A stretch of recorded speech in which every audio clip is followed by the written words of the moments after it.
black bread was sometimes baked with sawdust. In the darkest hours of human history, famine has been one of the most relentless and merciless enemies.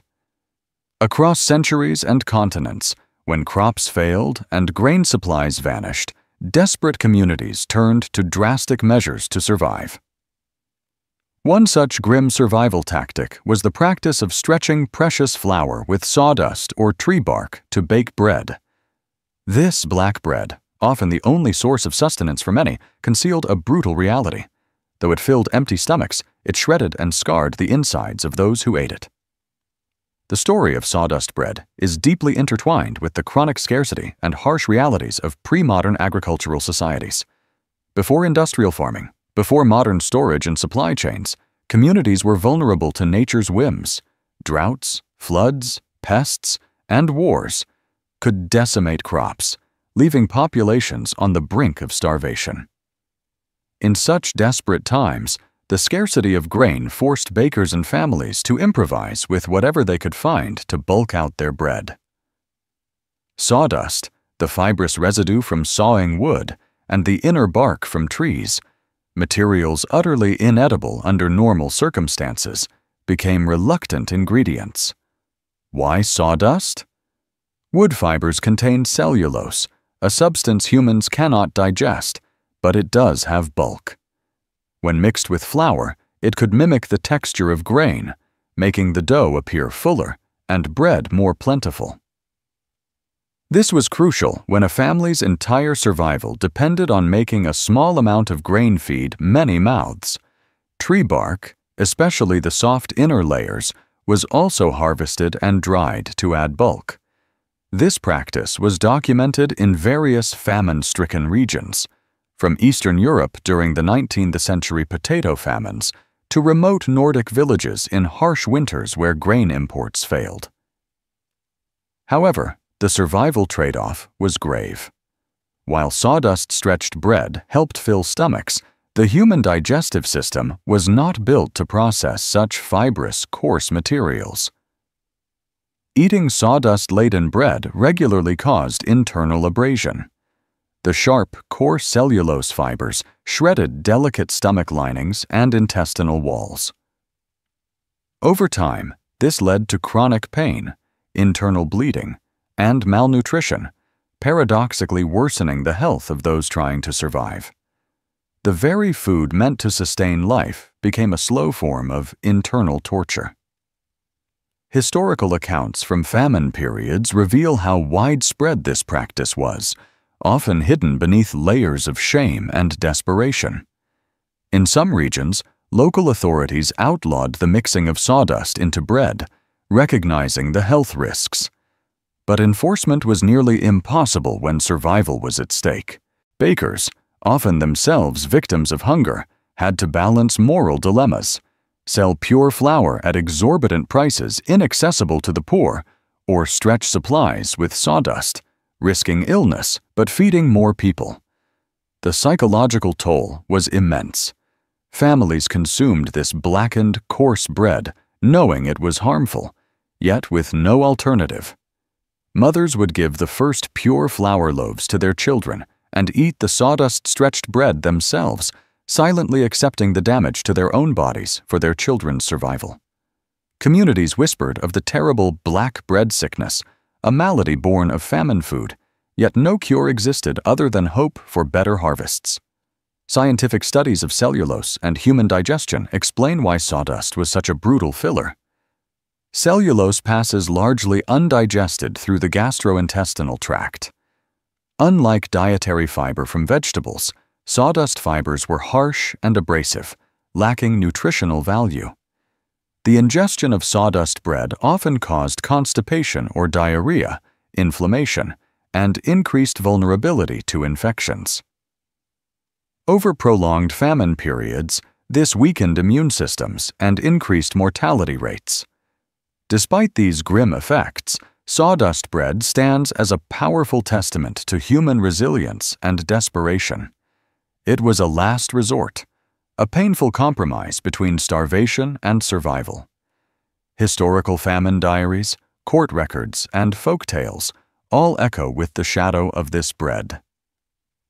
In times when food was weaponized or rationed cruelly, sawdust bread was the silent witness to the suffering of millions. Beyond Europe, similar practices arose in other parts of the world. In parts of Asia and Africa, famine-stricken communities mixed bark or other fibrous plant materials into staple foods. Though specifics varied by culture and environment, the underlying desperation and survival instinct were universal. The legacy of sawdust bread informs our understanding of famine, not just as an event of hunger, but as a complex interplay of survival, suffering, and human adaptation. It underscores the importance of food security and the tragic human costs when it fails. In today's world, with advanced agriculture and food distribution, we may find it hard to imagine such dire conditions, but history reminds us how fragile sustenance can be. Remembering the black bread of famine also honors the silent sufferers who bore pain for mere survival. Their bodies, scarred internally by sawdust fibers, endured not only hunger, but a slow physical destruction born from the very bread that kept them alive. Their stories implore us to never take the simple act of eating for granted and to work tirelessly to prevent such desperation in the future. This narrative is not just about food. It is about human endurance in the face of merciless scarcity, about the painful choices made in the shadows of starvation, and the grim reality of what survival sometimes demands. The black bread baked with sawdust is a haunting emblem of those times, bitter, coarse, yet life-saving, and a stark reminder of history's harshest lessons. They ate roasted hedgehog as a forest delicacy. They ate roasted hedgehog as a forest delicacy. A strange phrase that may sound odd or even repulsive to modern ears. Yet in the thick forests and remote rural corners of Europe, particularly during medieval and early modern times, this practice was not only common, but often a necessary means of survival. To truly understand why hedgehogs ended up roasting over open flames, their spiny defenses burned away before being carved and consumed, we must journey into the lives of peasants who lived close to the land, far from the luxury of markets or livestock. Their story is one of resourcefulness, hardship, and an intimate knowledge of the forest's hidden provisions. The hedgehog, a small nocturnal mammal covered in thousands of sharp spines, might seem an unlikely candidate for a meal. But for many rural communities, the forest was not merely a place of danger and superstition. It was a vital source of food and livelihood. In times of famine, war, poor harvests, or economic downturn, the staple foods of bread, grains, and domesticated meat often ran scarce or became too expensive for peasants to afford. The hedgehog offered an alternative protein source, accessible through hunting or trapping with simple tools. Historical records and ethnographic accounts reveal that hedgehog hunting was widespread across Europe, from the dense woods of England and France to the mixed forests of Eastern Europe and even the Mediterranean countryside. Hedgehogs were caught using traps fashioned from local materials, or by night hunting with torches and dogs trained to sniff them out. Despite the animal's formidable defense, the sharp spines that cover its back and sides, the challenge was surmountable, and the rewards for the hungry were significant. Preparing a hedgehog for cooking was no easy task. The spines were not edible and posed a real hazard when handling the animal. To overcome this, peasants devised a practical but brutal method. The hedgehog was roasted slowly over an open fire, its body held above the flames or placed on coals. The heat burned off the spines, sometimes causing a smoky crackling sound as the keratinous quills shriveled and fell away. This process not only made the meat accessible, but also imparted a distinct smoky flavor to the flesh. Once the spines were sufficiently burned off, the animal could be safely handled, and the flesh carved out. Accounts describe the meat as dark, lean, and somewhat gamey. Richer than rabbit, but less fatty than wild boar. It was often eaten immediately, a prized meal that offered much-needed calories and nourishment in some cultures. Hedgehog meat was seasoned with wild herbs, foraged roots, or dipped in thick sauces made from berries or fermented grains, elevating it from mere survival food to a humble delicacy. This tradition of eating hedgehog is layered with cultural and symbolic significance as well. The hedgehog's mysterious nature, a solitary creature that curls into a defensive ball when threatened, inspired folklore and superstition. In many rural communities, hedgehogs were seen as magical or protective animals, associated with warding off evil spirits or illness. Ironically, despite these beliefs, they were still hunted and eaten, revealing a pragmatic relationship with nature where survival often trumped superstition.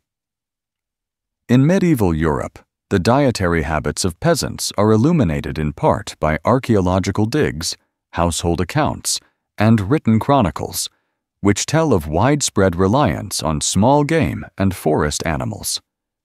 Hedgehogs frequently appear alongside other forest sources such as squirrels, rabbits, and wild birds.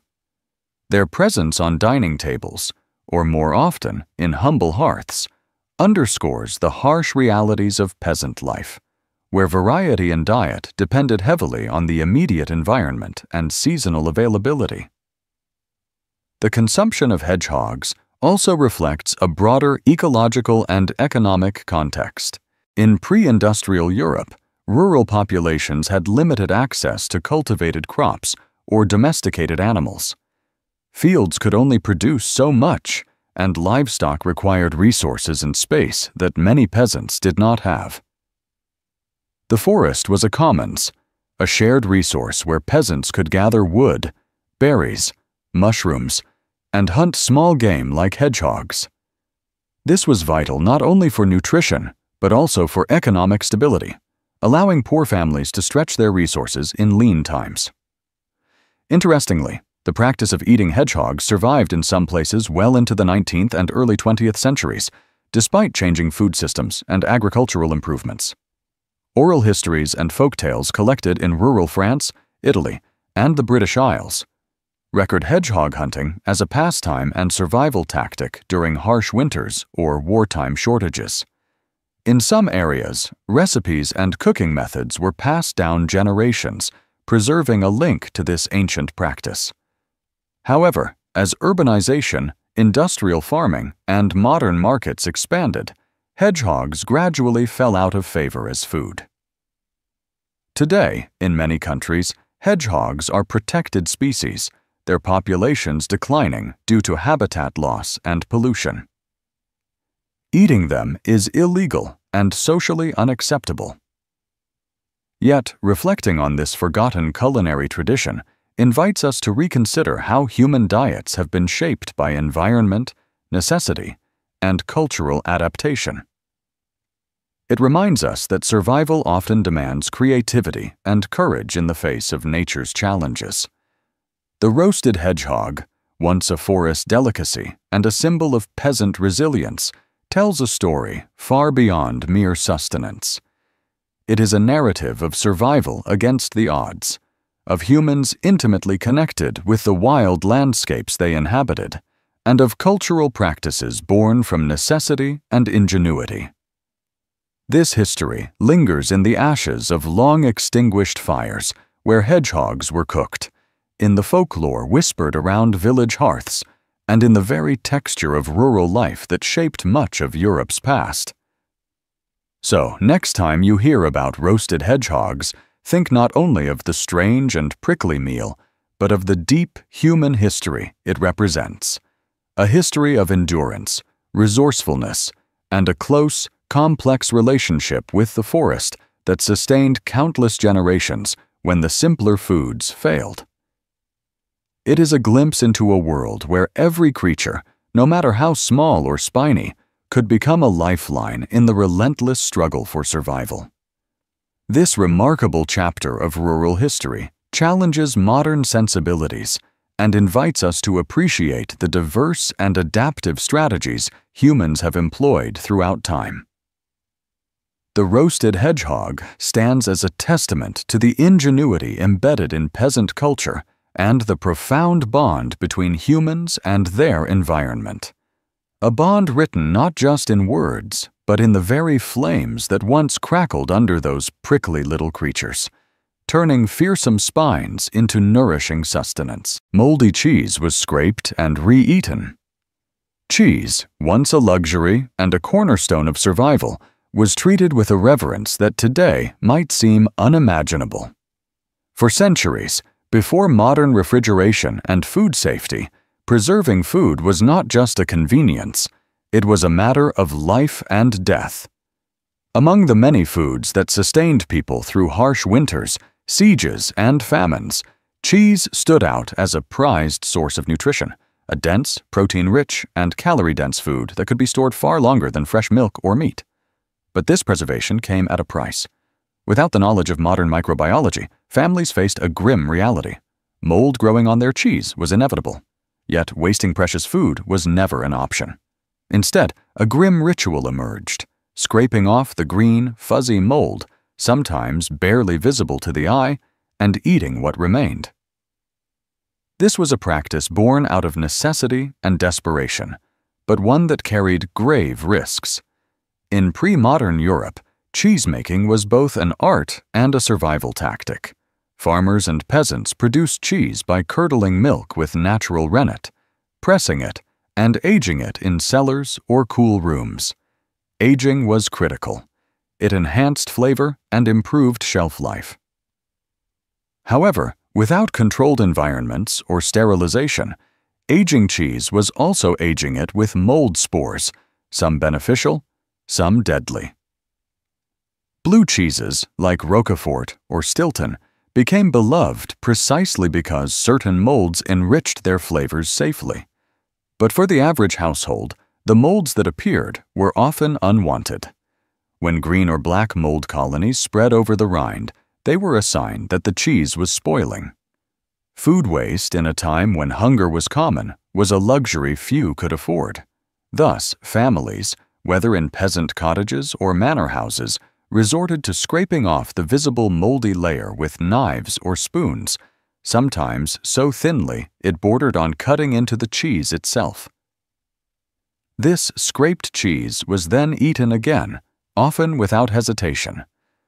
The practice was passed down generations, accompanied by a fatalistic acceptance that illness might follow, but survival depended on stretching every last crumb. But what exactly were these molds, and why were they so dangerous? Before the discovery of antibiotics and knowledge of mycotoxins, molds were an invisible enemy. Some molds, like Penicillium species, can be beneficial, used intentionally in cheese production to create desirable flavors and textures. However, other molds produce toxins, mycotoxins, that can cause serious illness or even death. One of the most infamous is the mold species Aspergillus flavus, which produces aflatoxins, powerful carcinogens that can damage the liver and immune system. While not all molds on cheese produce such toxins, the risk was unknowable and often realized too late. Inhabitants of regions with poor sanitation and unstable food supplies frequently suffered from outbreaks of foodborne illnesses linked to mold ingestion. Symptoms ranged from mild nausea and vomiting to severe abdominal pain, jaundice, and prolonged weakness. In medieval medical texts, mysterious illnesses associated with spoiled food were recorded with little understanding of the cause, often blamed on curses or divine punishment, yet they were the direct consequence of consuming mold-contaminated dairy. Historical accounts from rural Europe describe how families would notice that children or elders grew weak after meals, but continued the same food routines because alternatives were simply unavailable. The economic pressures and social structures left them with no choice but to accept these risks. Even in wealthier households, servants and lower-class workers often ate the scraps or the less desirable parts of the cheese that had begun to mold, exposing them disproportionately to health hazards. The danger of moldy cheese was compounded by the storage conditions. Cellars and larders were often damp and dark, ideal breeding grounds for molds and bacteria. Fluctuations in temperature encouraged mold proliferation and even the growth of harmful bacteria like Listeria monocytogenes, which can thrive in cold environments and cause serious infections. Without refrigeration, controlling the growth of such microorganisms was impossible. Despite these risks, the cultural relationship with cheese and mold was complex. In some cases, people developed a form of acquired tolerance or selective acceptance of certain mold flavors. In regions like France and Italy, traditional blue cheeses were celebrated delicacies, their distinctive molds cultivated under controlled conditions. These cheeses were often reserved for nobility or special occasions. In contrast, the common folks' experience with mold was less refined, more dangerous, and a stark reminder of their precarious existence. Anthropological studies show that even ancient societies understood that moldy food could cause sickness, but survival needs frequently outweighed caution. Archaeological evidence from medieval sites reveals cheese molds on pottery shards and cheese-making tools, indicating that people were in constant contact with these substances. Written records from the Middle Ages, including household manuals and medical texts, mention sick cheeses and advise scrapping mold away, an early form of food hygiene, albeit crude and insufficient by modern standards. The psychological impact of eating moldy cheese must not be underestimated. The smell, texture, and taste of moldy dairy often repelled people, yet hunger and scarcity coerced them into overcoming natural aversions. This battle between instinct and necessity shaped cultural attitudes toward food preservation and wastage, embedding deep lessons about resourcefulness and survival. Fast forward to the modern era, where scientific breakthroughs have transformed our understanding of mold and food safety. The identification of penicillin by Alexander Fleming in 1928 revolutionized medicine, turning a once-feared mold into a life-saving antibiotic. Likewise, food science has developed techniques for mold detection, refrigeration, and pasteurization, ensuring that cheese today is safer than ever before. But the historical legacy remains, a testament to human endurance and adaptation in the face of constant threats. Today, when we enjoy artisanal cheeses, knowing which molds are beneficial and which are harmful, it is worth remembering the generations that ate moldy cheese out of sheer necessity. They lived on the razor's edge between nourishment and poison, scraping mold with trembling hands and hope. Their survival stories are etched into the very fabric of our culinary history. This practice of scraping mold off cheese was more than just a survival tactic. It was a raw expression of humanity's resilience, a desperate defiance against hunger and decay. It teaches us that food, beyond its physical sustenance, is entwined with culture, risk, and the fragile balance between life and death. So, next time you savor a piece of cheese, take a moment to appreciate the deep history embedded in its layers. For behind every crumb lies centuries of struggle, science yet to be discovered, and the unyielding will to survive. Rats and mice were cooked. When meat ran out. When famine and siege descended upon medieval towns, the collapse of traditional food supplies forced people into unimaginable desperation. The staple meats, beef, pork, and poultry, that once graced tables became luxuries of the past, replaced by whatever was left crawling in the shadows, rats and mice. These creatures, often seen as vile vermin and carriers of disease, transformed overnight from pests into a grim source of sustenance. In the suffocating confinement of a besieged town, supplies dwindled rapidly. Grain stocks ran perilously low, livestock were slaughtered early, and trade routes were cut off by enemy forces.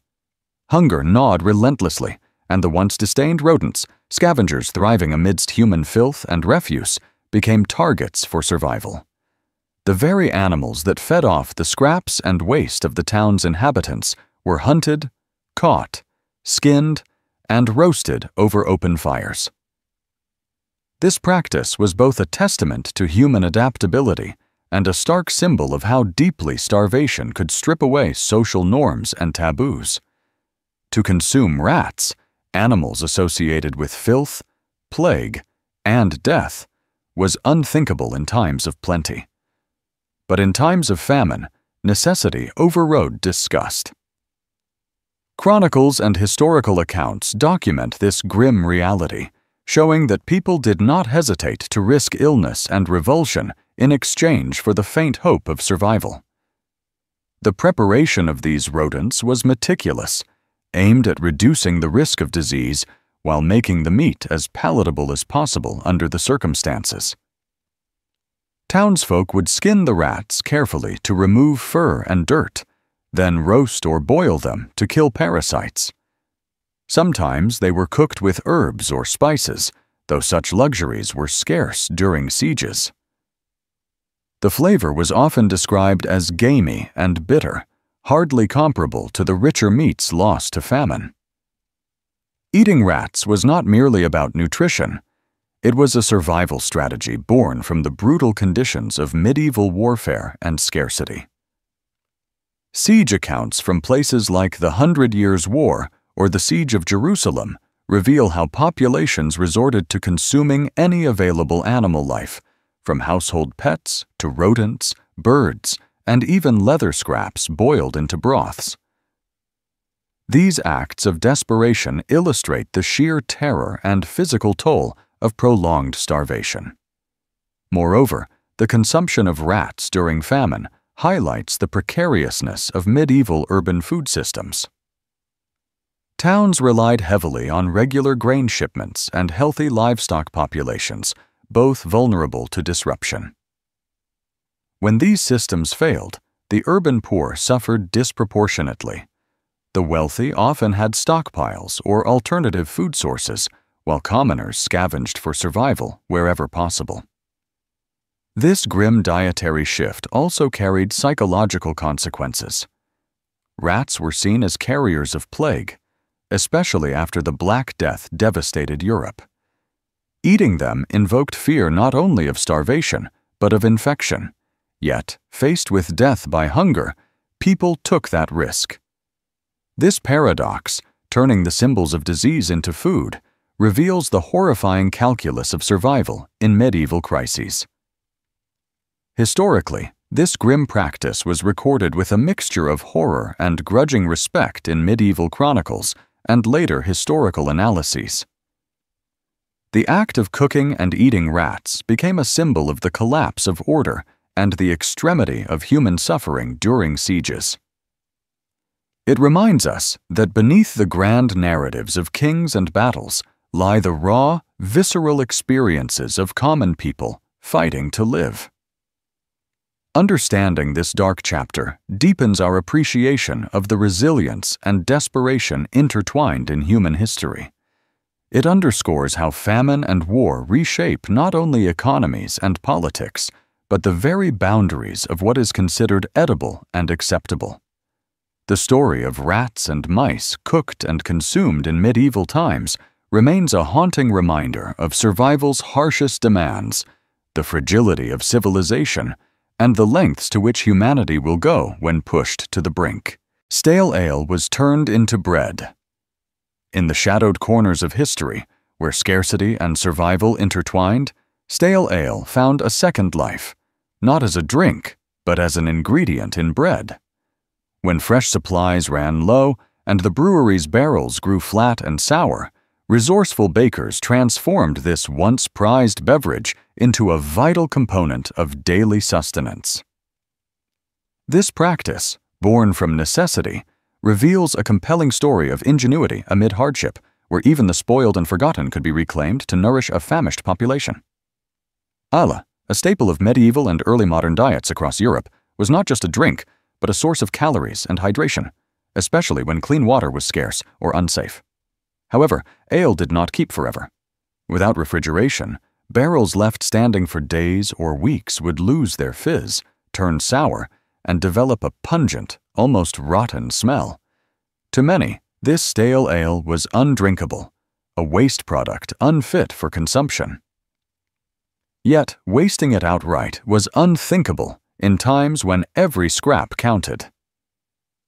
Bakers discovered that mixing stale ale into bread dough added moisture and depth of flavor, masking some of the unpleasantness.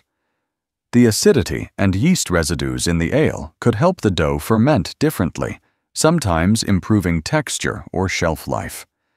This sour, damp dough baked into dense loaves that might not delight the palate, but offered a crucial boost against dryness and blandness. For people facing monotonous diets of coarse grains and tough bread, even a hint of ale's malty aroma, however faint or sour, brought comfort.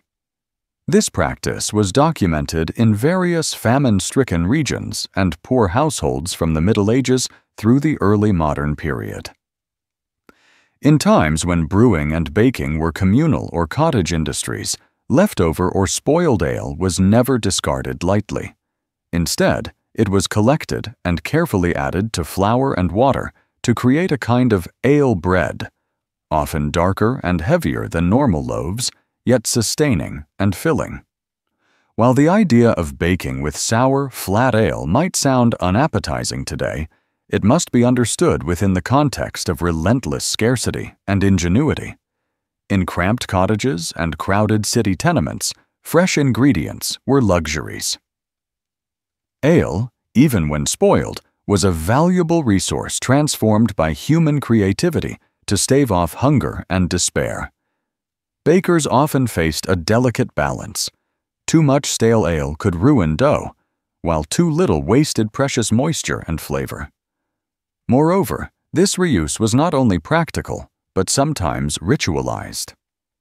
Certain recipes and traditions emerged around ale bread, especially in regions with strong brewing cultures like England, Germany, and the Low Countries. Ale bread might be baked for specific festivals or to honor brewing guilds, symbolizing the close connection between beer and bread, two cornerstones of pre-industrial diets. However, the health implications of consuming bread made with stale ale varied. While the fermentation process in bread baking generally neutralizes many harmful microbes, some batches might carry unpleasant odors or minor spoilage flavors. Still, the risks were weighed against the certainty of starvation. This bitter trade-off highlights how survival often forced communities to accept foods far from ideal. Archaeological evidence and historical texts support the prevalence of ale bread. Oven remnants, baking tools, and medieval cookbooks occasionally reference the technique of adding beer or ale to dough. The tradition persists even today in some artisanal breads that use beer as a flavoring agent, though these modern versions celebrate taste rather than survival. The story of stale ale turned into bread is emblematic of human resilience. It captures the essence of making do with what is available, finding nourishment in decay, and transforming the undesirable into a source of life. It reminds us that behind every loaf lies a history shaped by struggle, adaptation, and hope. In a world far removed from the conveniences of modern food production, every crumb counted. Stale ale bread was not a delicacy, but it was a lifeline. It carried the sour memory of better days, the pungent aroma of desperation, and the unyielding spirit of those who refuse to surrender to hunger. Today, when bread is abundant and ale is a choice of pleasure, the legacy of that stale ale bread lives on as a testament to human survival, where even rot and rejection could be reshaped into something sustaining, and every flavor, no matter how foul, became a promise of life continuing against the odds. Pig's feet and ears were boiled into jelly. No part of the pig went to waste. In the days before refrigeration and modern food preservation, every scrap, every morsel of an animal was precious, especially for the rural poor who relied on livestock as both a source of sustenance and economic stability. Among these practices, boiling pig's feet, ears, and snouts to make thick, gelatinous stews or jellies was a common, practical, and surprisingly nutritious culinary tradition that reflects a deep-rooted ethos of resourcefulness and respect for the animal. Pigs were invaluable animals on medieval and early modern farms. They were relatively easy to raise, thrived on scraps and foraged food, and provided a wealth of products beyond just prime cuts of meat. Once a pig was slaughtered, families were faced with the task of utilizing every part to ensure no food went to waste. While tender cuts like ham and bacon were prized and often reserved for special occasions or barter, less desirable parts, feet, ears, and snouts, were transformed through slow cooking into edible treasures. The process began by cleaning these parts meticulously to remove dirt, bristles, and grime. Then, the feet, ears, and snouts were boiled for hours, sometimes with added herbs, onions, garlic, and occasionally vinegar or wine to extract maximum flavor and nutrients. The prolonged boiling broke down tough connective tissues, cartilage, and collagen.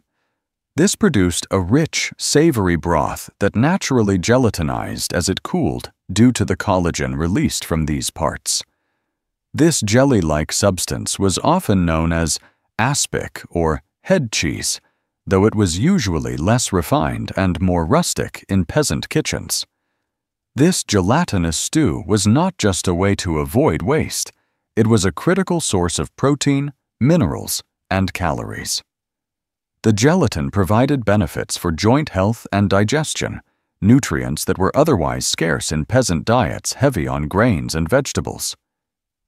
Eating pig's feet and ears in this manner also symbolized a frugality born of necessity, an ethos embedded deeply in rural cultures across Europe, Asia, and beyond.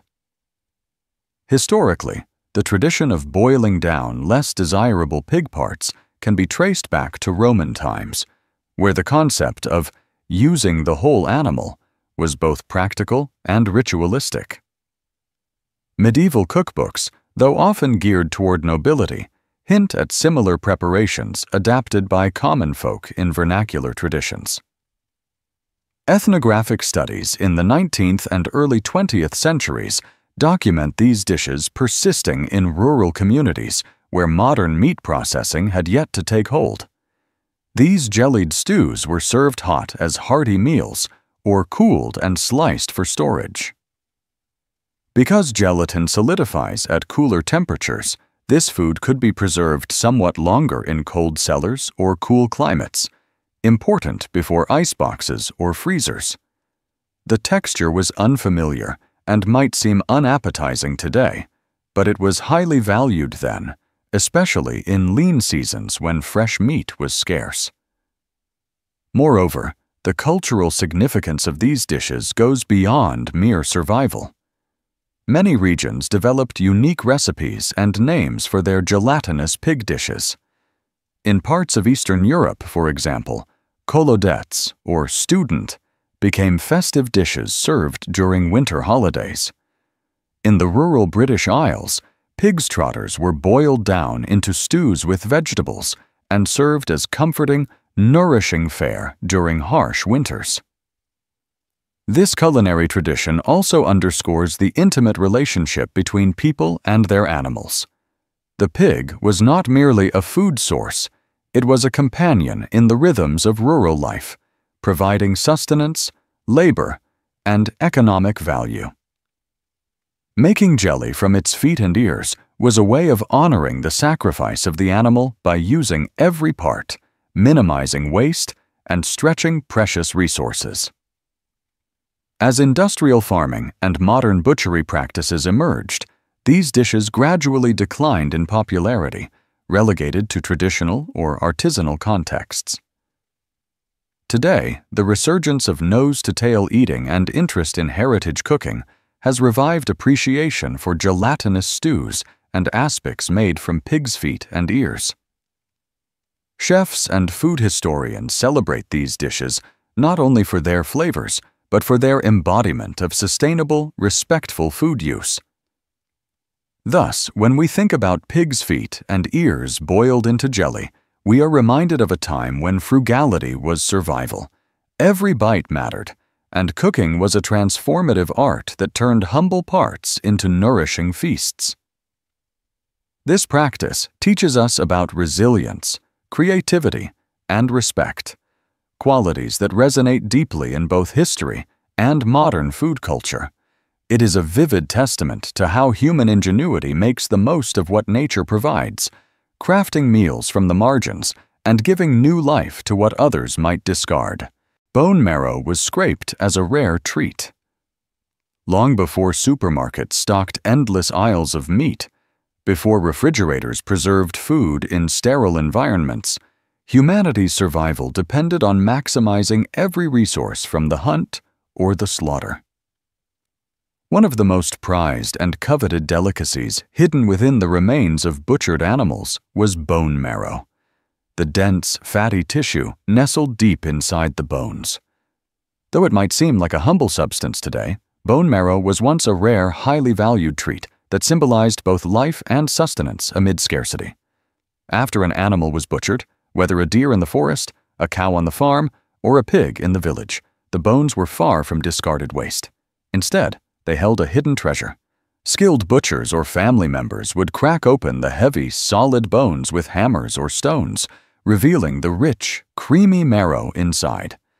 This process required both care and strength, as bones are incredibly tough, and the marrow deeply protected within. Bone marrow was coveted for several reasons, chief among them its remarkable nutritional density. In times when calories were scarce and famine loomed, marrow provided a concentrated source of fat, a vital energy reservoir that could sustain people through harsh winters or long journeys. Fat, especially in agrarian and hunter-gatherer societies, was not merely a flavor component, it was a life-saving fuel. The marrow's grease was dense with lipids and essential nutrients, supporting brain function, cell repair, and warmth. Historically, many cultures recognized marrow's value, embedding it into their diets and traditions.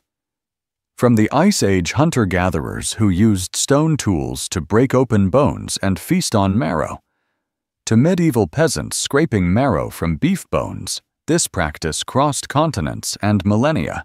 Archaeological excavations have revealed bones cracked in very particular ways, consistent with marrow extraction.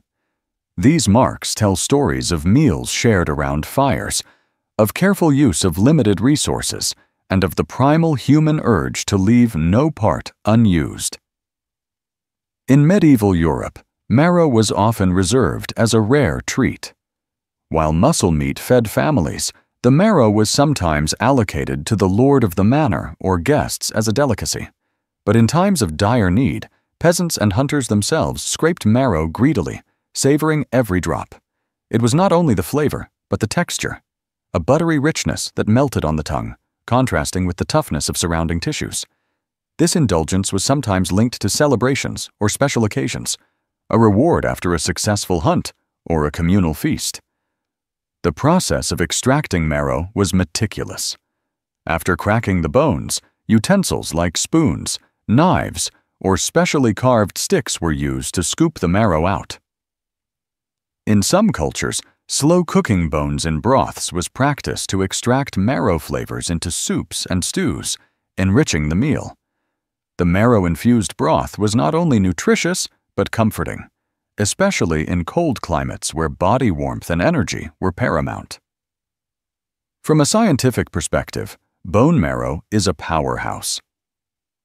Rich in fats and fat-soluble vitamins like A and K2, it also contains collagen and other compounds supporting joint and skin health.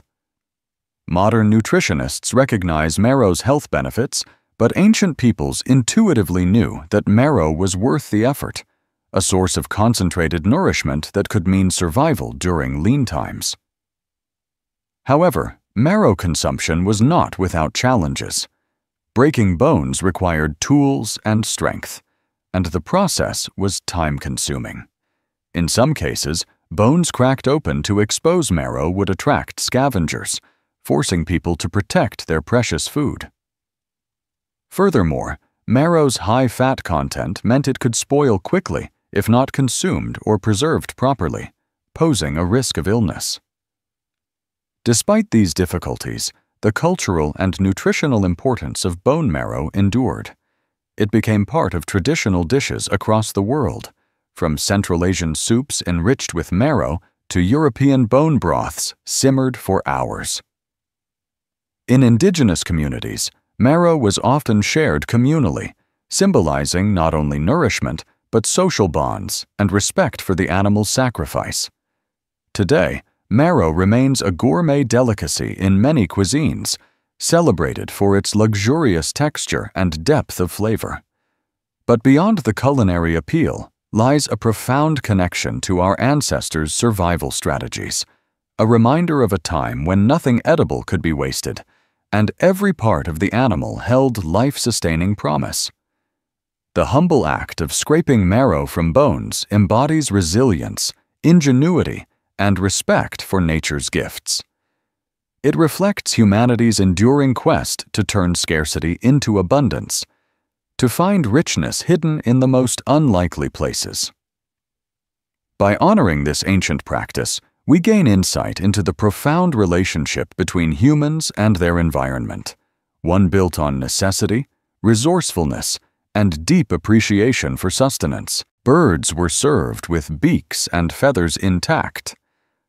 Birds served whole with their beaks and feathers intact were a hallmark of medieval and Renaissance noble feasts, a practice that combined culinary art, symbolism, and spectacle in one grand presentation. Unlike the simple, practical meals of peasants, the aristocracy indulged in elaborate displays that demonstrated wealth, power, and sophistication. Serving birds in this manner was not merely about nourishment, but about creating a visual and symbolic experience that left guests awestruck and impressed. The tradition of presenting whole birds, often exotic species like peacocks, swans, or pheasants, dressed in their feathers and arranged with beaks and claws intact, traces back to both medieval Europe and earlier civilizations. Peacocks, in particular, were prized for their vibrant, iridescent plumage and were symbols of immortality, nobility, and divine beauty. The spectacle of a roasted bird adorned with its original feathers was a feast for the eyes as much as for the palate. This practice reflected the medieval court's love for theatricality, where meals were performances designed to convey status and command respect. Preparing such a dish required meticulous skill. After the bird was slaughtered and plucked, it was carefully roasted or baked. Then, before serving, the feathers were painstakingly reattached to the skin or arranged artfully around the cooked bird, often with the head and beak left intact to maintain the bird's recognizable form. Sometimes the bird's flesh was carved off at the table, allowing guests to partake while the striking visual remained. In some cases, the bird was cooked inside its own skin to preserve its shape, or placed on a stand or platter where the feathers were reaffixed using threads or skewers. This culinary presentation had layered meanings. Beyond the obvious aesthetic appeal, it underscored the Lord's dominion over nature and his ability to procure and display rare and exotic creatures. It was also a display of hospitality and generosity, impressing visiting dignitaries or rivals with a feast that was as much about prestige as it was about food. The intact bird, resplendent in feathers, was a symbol of abundance, wealth, and the refinement of the court. Historical accounts from medieval banquets describe peacocks served in this exact fashion. In England, during the reign of Edward III, and later, peacock pies and roasted peacocks garnished with their original plumage were centerpiece dishes at royal feasts. Such lavish dishes were often accompanied by elaborate sugar sculptures, music, and performances, turning the meal into a multi-sensory event. The care taken to prepare and present these birds reflected the importance of ritual and display in noble dining culture. However, this practice also carried practical and cultural challenges. Feathers are flammable and delicate, so reattaching them after roasting required expertise to avoid burning or damage. Sometimes the feathers were treated or preserved beforehand to withstand cooking heat. Moreover, while the visual was stunning, eating meat with the beak or claws intact was less practical. The focus was on the spectacle rather than ease of consumption. Guests often carved the meat carefully to enjoy the flavors while leaving the ornamental presentation largely undisturbed. The tradition of serving birds whole with feathers intact declined as culinary tastes and technologies evolved. The rise of refined carving techniques, changes in table manners, and shifting attitudes towards food presentation led to more practical serving styles. Yet this practice left a lasting legacy in the history of gastronomy, influencing later culinary arts and inspiring modern recreations at historical reenactments and festivals. In summary, serving birds with beaks and feathers intact was a distinctive noble feast, custom blending food, art, and symbolism. It celebrated status, wealth, and the mastery of nature through a visually dramatic centerpiece that was both a meal and a theatrical spectacle. Understanding this practice illuminates how medieval and Renaissance societies used food not only for sustenance, but as a powerful tool for social display and cultural meaning. Insects were ground into bread during starvation. When famine tightened its grip on medieval communities, turning once fertile fields into barren stretches of desperation, the very essence of daily sustenance was threatened. Grain, the cornerstone of bread, the staff of life, became scarce or vanished altogether. Faced with this grim reality, people resorted to desperate measures to stretch their limited supplies. One of the most striking and unsettling adaptations was the grinding of insects, beetles, larvae, and other creepy crawlies into flour to make bread. The taste was bitter, foreign, and often repulsive, but in those harrowing moments, flavor became irrelevant. Survival was the sole priority. Bread, especially in medieval Europe, was more than just food. It was a symbol of life, community, and stability. Loaves of rye or barley were daily staples, feeding peasants and nobles alike. But when crops failed and grain stores were depleted, bakers and household cooks had to innovate or perish. Mixing ground insects into the flour became a grim necessity, an act born of both ingenuity and sheer desperation. The insects used were often those readily found in and around stored grains, barns, and fields. Beetles and their larvae, especially weevils, which infested grain stores, were collected in bulk. Rather than discarding infested grain, which was often the only remaining stock, people ground these insects along with the grain to produce a coarser, darker flour. This practice not only extended the volume of flour, but also added a marginal nutritional boost, as insects are rich in protein and fats. In a time when protein sources were scarce, this substitution was a hidden lifeline. Historical records from periods of famine and siege, such as during the late medieval years or the Great Famine of the early 14th century, mention stretching bread dough with unconventional ingredients. While official chronicles often discreetly avoided naming insects outright, folk accounts and later anthropological studies confirm that insects became an emergency ingredient. Archaeological evidence from grain stores and settlement sites reveals high concentrations of insect remains mixed with stored cereals, attesting to their role in medieval diets during times of scarcity. The process of incorporating insects into bread was rudimentary. The insects were gathered, dried, and ground into a powder, which was then mixed with whatever flour remained. The resulting bread was dense, dark, and bitter, often harder and less palatable than normal loaves, yet it was eaten without complaint because it meant the difference between life and death. People were willing to endure discomfort, the unfamiliar taste, and even social stigma to keep their families alive. This phenomenon reveals much about the medieval relationship with food and survival. The inclusion of insects challenges modern perceptions of what was considered edible, showing that medieval diets were fluid and adaptive when forced by circumstances. It also reflects the deep resourcefulness of communities faced with systemic collapse. No source of nutrition was too base to be considered if it could prolong existence. The psychological impact of such dietary changes must not be underestimated. Bread, typically a comforting and familiar food, turned into a symbol of hardship and scarcity. Families who once shared warm loaves around hearths found themselves breaking bread mixed with insects, a bitter reminder of their plight. This shift affected not just the body, but the spirit, embedding memories of hunger and survival into collective histories. Moreover, the practice of grinding insects into flour underscores the fragility of medieval food systems. Dependent on weather, labor, and stable social order, the agricultural production of grain was vulnerable to many threats: drought, flood, war, and pestilence. When these systems failed, it was often the poorest who bore the brunt, forced to consume whatever the environment grudgingly offered.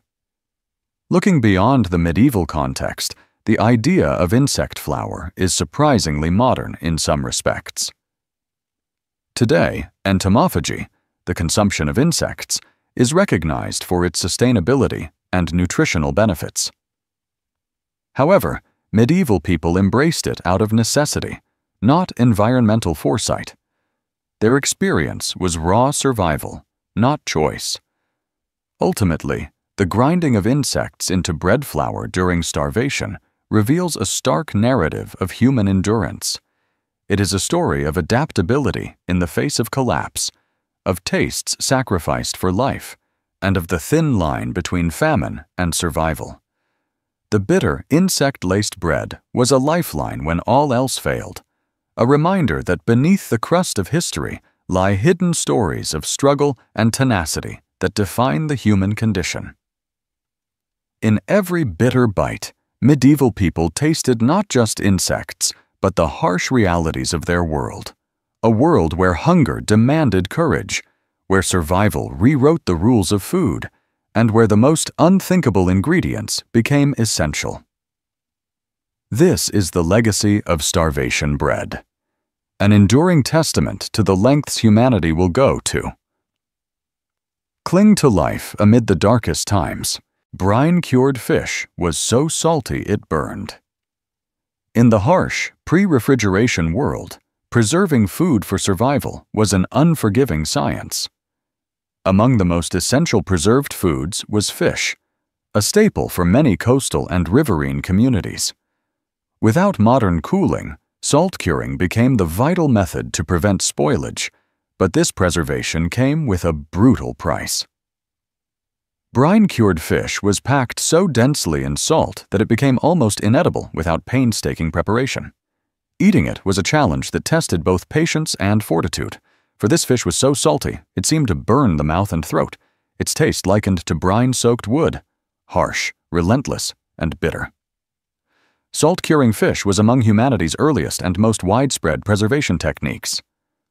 By drawing moisture out of the fish and creating an environment inhospitable to bacteria, salt kept fish edible for months, sometimes years, enabling storage through lean seasons and long voyages.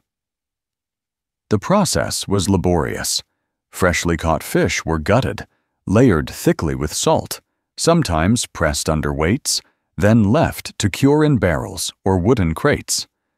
The salt absorbed the fish's moisture and locked in its texture, but infused the flesh with an intense saline bite. For fishing communities from Scandinavia to the Mediterranean, from the British Isles to the shores of Japan, brine-cured fish was a lifeline. Yet the end product was far from appetizing.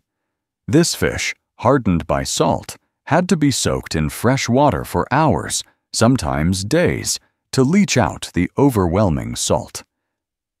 Even then, the flavor remained a fierce assault on the palate, briny, woody, with a texture toughened by salt's drying power. To the unaccustomed, it was nearly impossible to eat without grimacing. Historical records describe the ordeal of preparing and consuming such fish.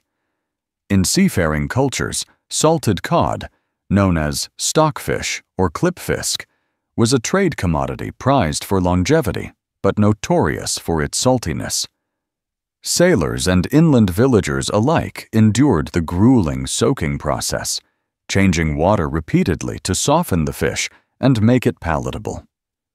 The ritual of soaking was as important as the eating itself, a slow unsalting that demanded care and time. Despite these challenges, brine-cured fish was invaluable. It provided protein and essential nutrients when fresh fish was unavailable. During famines, wars, or harsh winters, salted fish was often the only reliable food source. The taste, harsh and wood-like, became a familiar, if unwelcome comfort for many generations. Culinary traditions grew around it. Soups, stews, and dishes designed to mask or soften the salt's intensity, incorporating herbs, grains, and fats. The burn of the salt was more than flavor. It was a physical sensation. High salt concentration stimulated nerve endings, sometimes causing a dry, burning irritation in the mouth and throat. This harshness was accepted as a necessary trial, a small price to pay for food that would not spoil. In some cases, eating brine-cured fish could cause dehydration or digestive discomfort if consumed in excess or without adequate soaking. Culturally, brine-cured fish also shaped diets and economies. Regions like Newfoundland, Portugal, and Scandinavia built entire trade networks around salted cod and similar products. These salted fish exports fueled economic growth, but also spread the taste and technique to distant lands. The persistence of these salted fish traditions into modern times attests to their deep roots. Today, modern refrigeration and freezing have replaced the necessity of heavy salting. Yet, traditional dishes using salted fish remain cultural touchstones, reminding us of a time when preservation meant endurance of flavor and texture that tested human limits. The brine-cured fish's taste, a relentless reminder of salt's power, embodies the grit and resilience of those who lived by the sea and survived by salt. This story of burning salt and soaked wood flavor is more than culinary history. It is a testament to human adaptation, the ingenuity required to tame nature's spoilage, and the unyielding spirit to survive with what was at hand.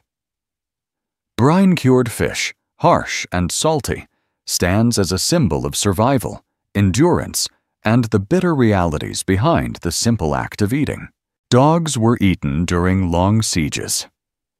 In the brutal crucible of a prolonged siege, when walls close in and supplies dwindle, desperation forces people to confront unimaginable choices. Among the most harrowing is the decision to turn on what was once a trusted companion, the dog. Throughout history, countless cities and fortresses under siege faced starvation so severe that dogs, faithful animals revered for their loyalty, became a last resort for survival. This grim practice reveals the harsh realities of siege warfare, the limits of human endurance, and the complex relationship between humans and their animals in times of extreme crisis. Sieges have been a defining feature of warfare for millennia, from the ancient cities of Mesopotamia to medieval castles and Renaissance fortresses.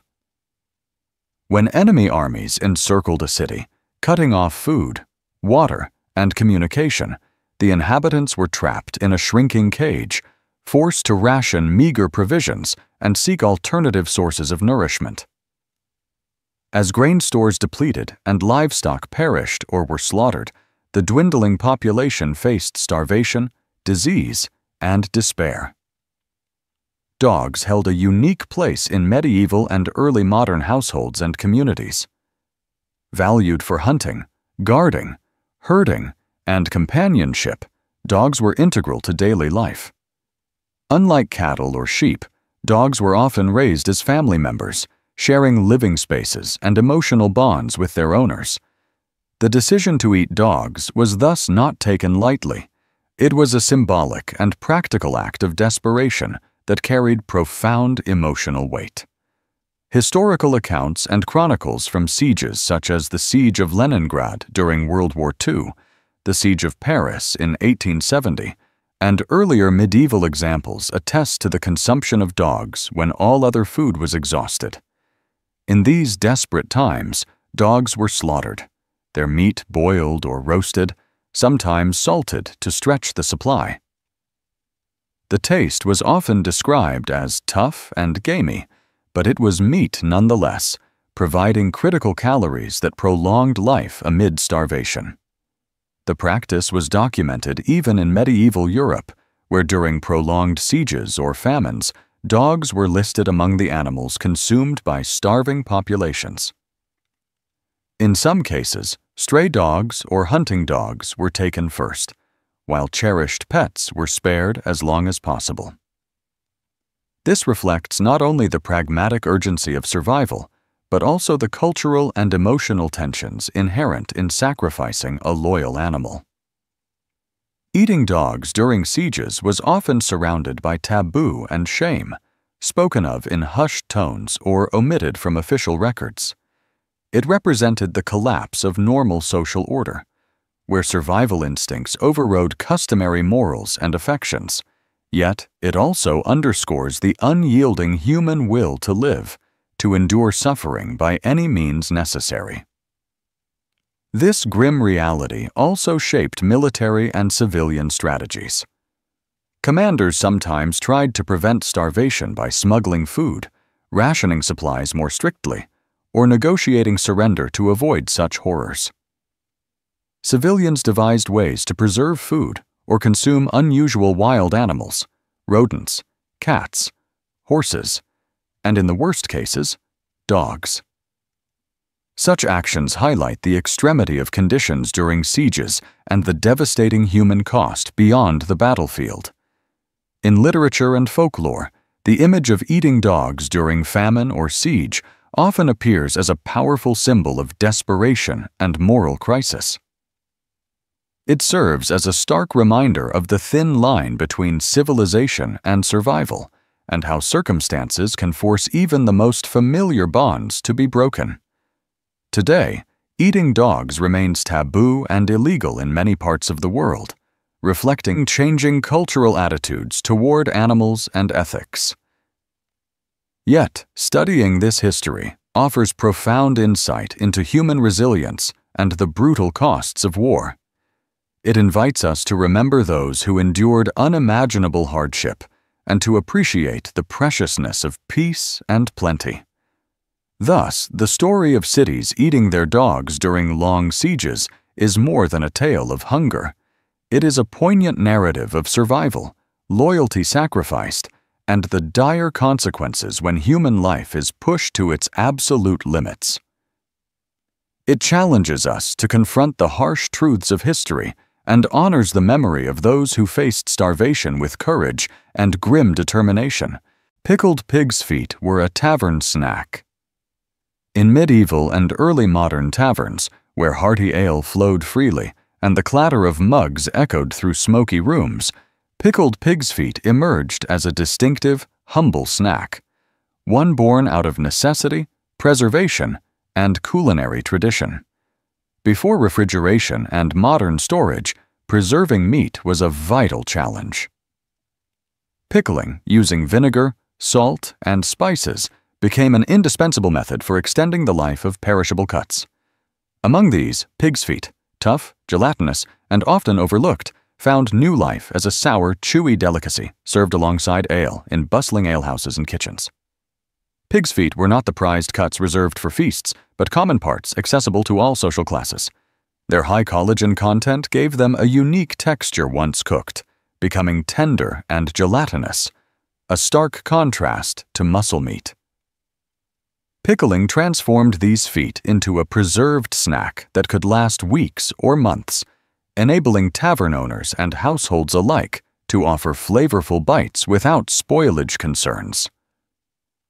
The pickling process itself was a carefully guarded craft. After cleaning, the pig's feet were boiled to soften the tough skin and bones. Then they were submerged in a brine of vinegar, salt, and aromatic herbs such as bay leaves, peppercorns, and cloves. This acidic bath not only halted bacterial growth, but also infused the meat with tangy, piquant flavors. The resulting snack was chewy, sour, and richly savory, an acquired taste that paired perfectly with the bitter, malty ales popular in taverns. Alehouses in medieval and early modern Europe were social hubs, places where men and women gathered not only to drink, but to exchange news, conduct business, and escape daily toil. Offering pickled pig's feet as a snack met several needs. It was affordable, preserved without refrigeration, and robust enough to satisfy hunger between meals. This snack also complemented the strong, sometimes harsh flavor of the ale, balancing bitterness with acidity and saltiness. Historical records and culinary manuscripts from the period mention the prevalence of pickled and salted meats sold in taverns, including pig's feet, trotters, and other lesser cuts. Archaeological finds often reveal fragments of ceramic jars and vessels used for pickling and storing such foods. The consumption of pickled pig's feet speaks to a broader tradition of nose-to-tail eating, where no part of the animal was wasted, reflecting both economic pragmatism and culinary ingenuity. For the tavern-goer, biting into a pickled pig's foot was an experience of textures and flavors. The chewy skin and tender cartilage resisted the teeth before releasing bursts of sour vinegar and spiced aroma. The snack was both filling and flavorful, designed to stimulate appetite and pair with drink.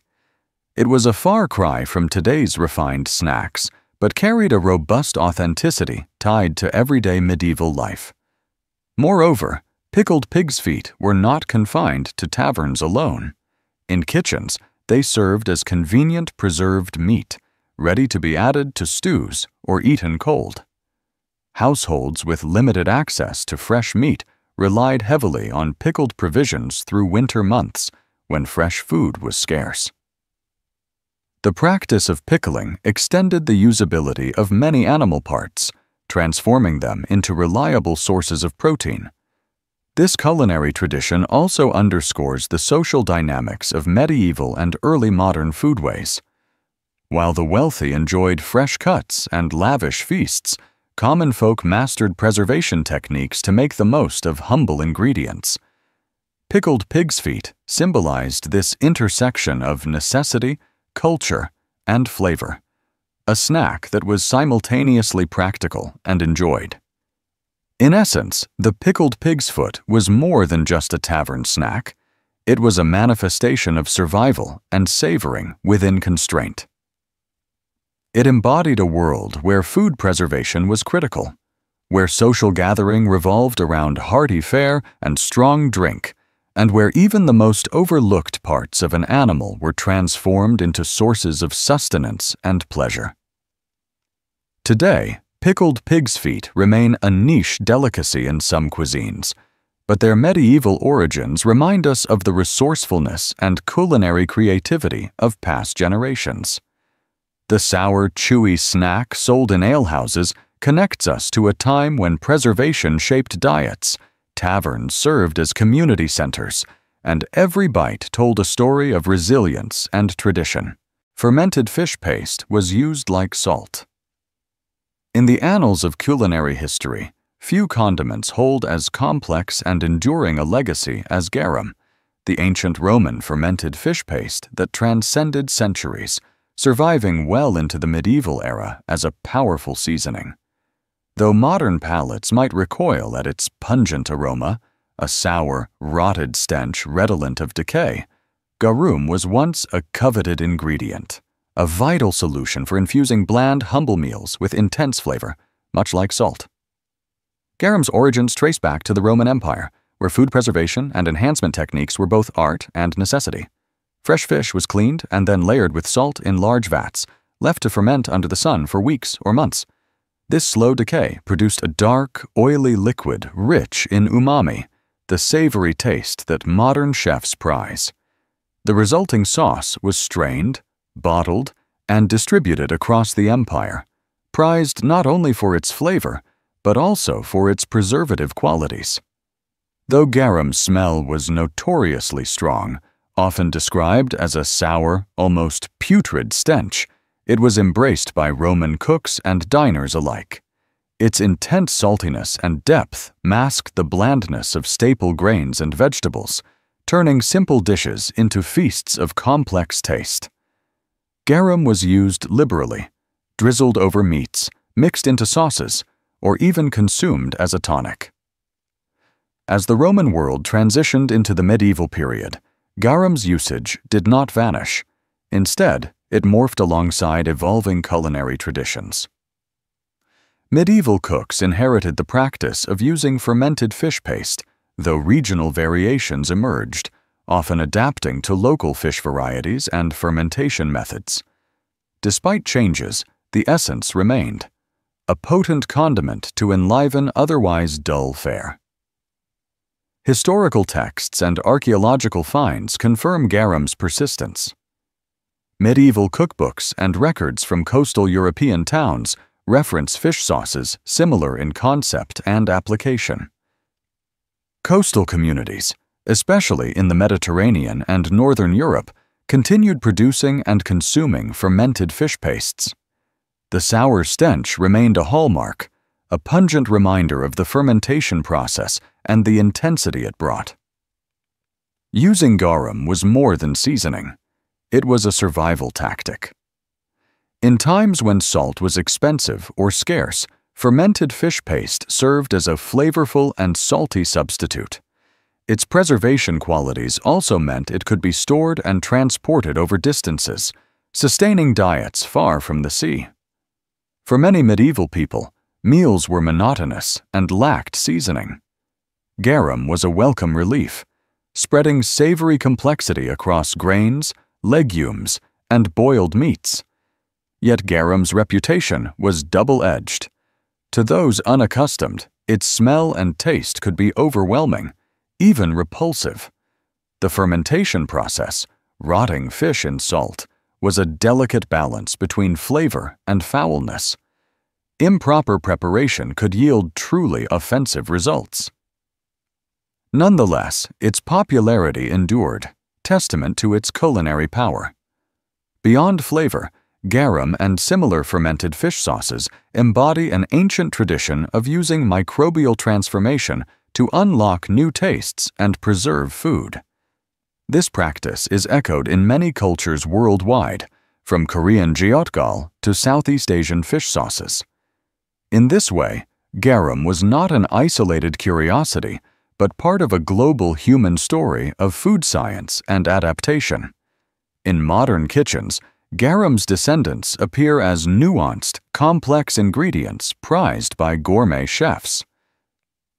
Yet, the humble fermented fish paste of antiquity and medieval times remains a stark reminder of how humans embraced, and sometimes endured, intense sensory experiences to turn the mundane into the memorable. The sour stench of garum, the taste of rotted fish transformed by salt and thyme, was more than an ingredient. It was a symbol of survival, adaptation, and the relentless quest to flavor life even in the bleakest of times. This ancient paste, smeared onto bland meals, carried the echoes of empires and centuries, binding the past to the present through the enduring power of taste. Bread was so hard. It was used as a plate. In medieval Europe, bread was not just a staple food, it was a symbol of life itself. Yet, the bread of that era was a far cry from the soft, fluffy loaves we take for granted today. Instead, bread was often dense, hard, and coarse, especially when it became stale. This hardness was no accident but a necessity, influenced by limited ingredients, primitive baking technology, and the realities of storage and preservation. One of the most fascinating uses of this tough, stale bread was as a trencher, a plate, a vessel, a tool of survival. The word trencher comes from the Old French word trancher, meaning to cut. In medieval dining, trenchers were slabs or slices of stale bread, cut thick and firm enough to hold food. Before the widespread availability of ceramic or metal plates, people used these bread plates to serve their meals. When a stew, thick with meat juices and grease, was ladled onto a trencher, it soaked up the flavors, becoming a savory side dish in itself.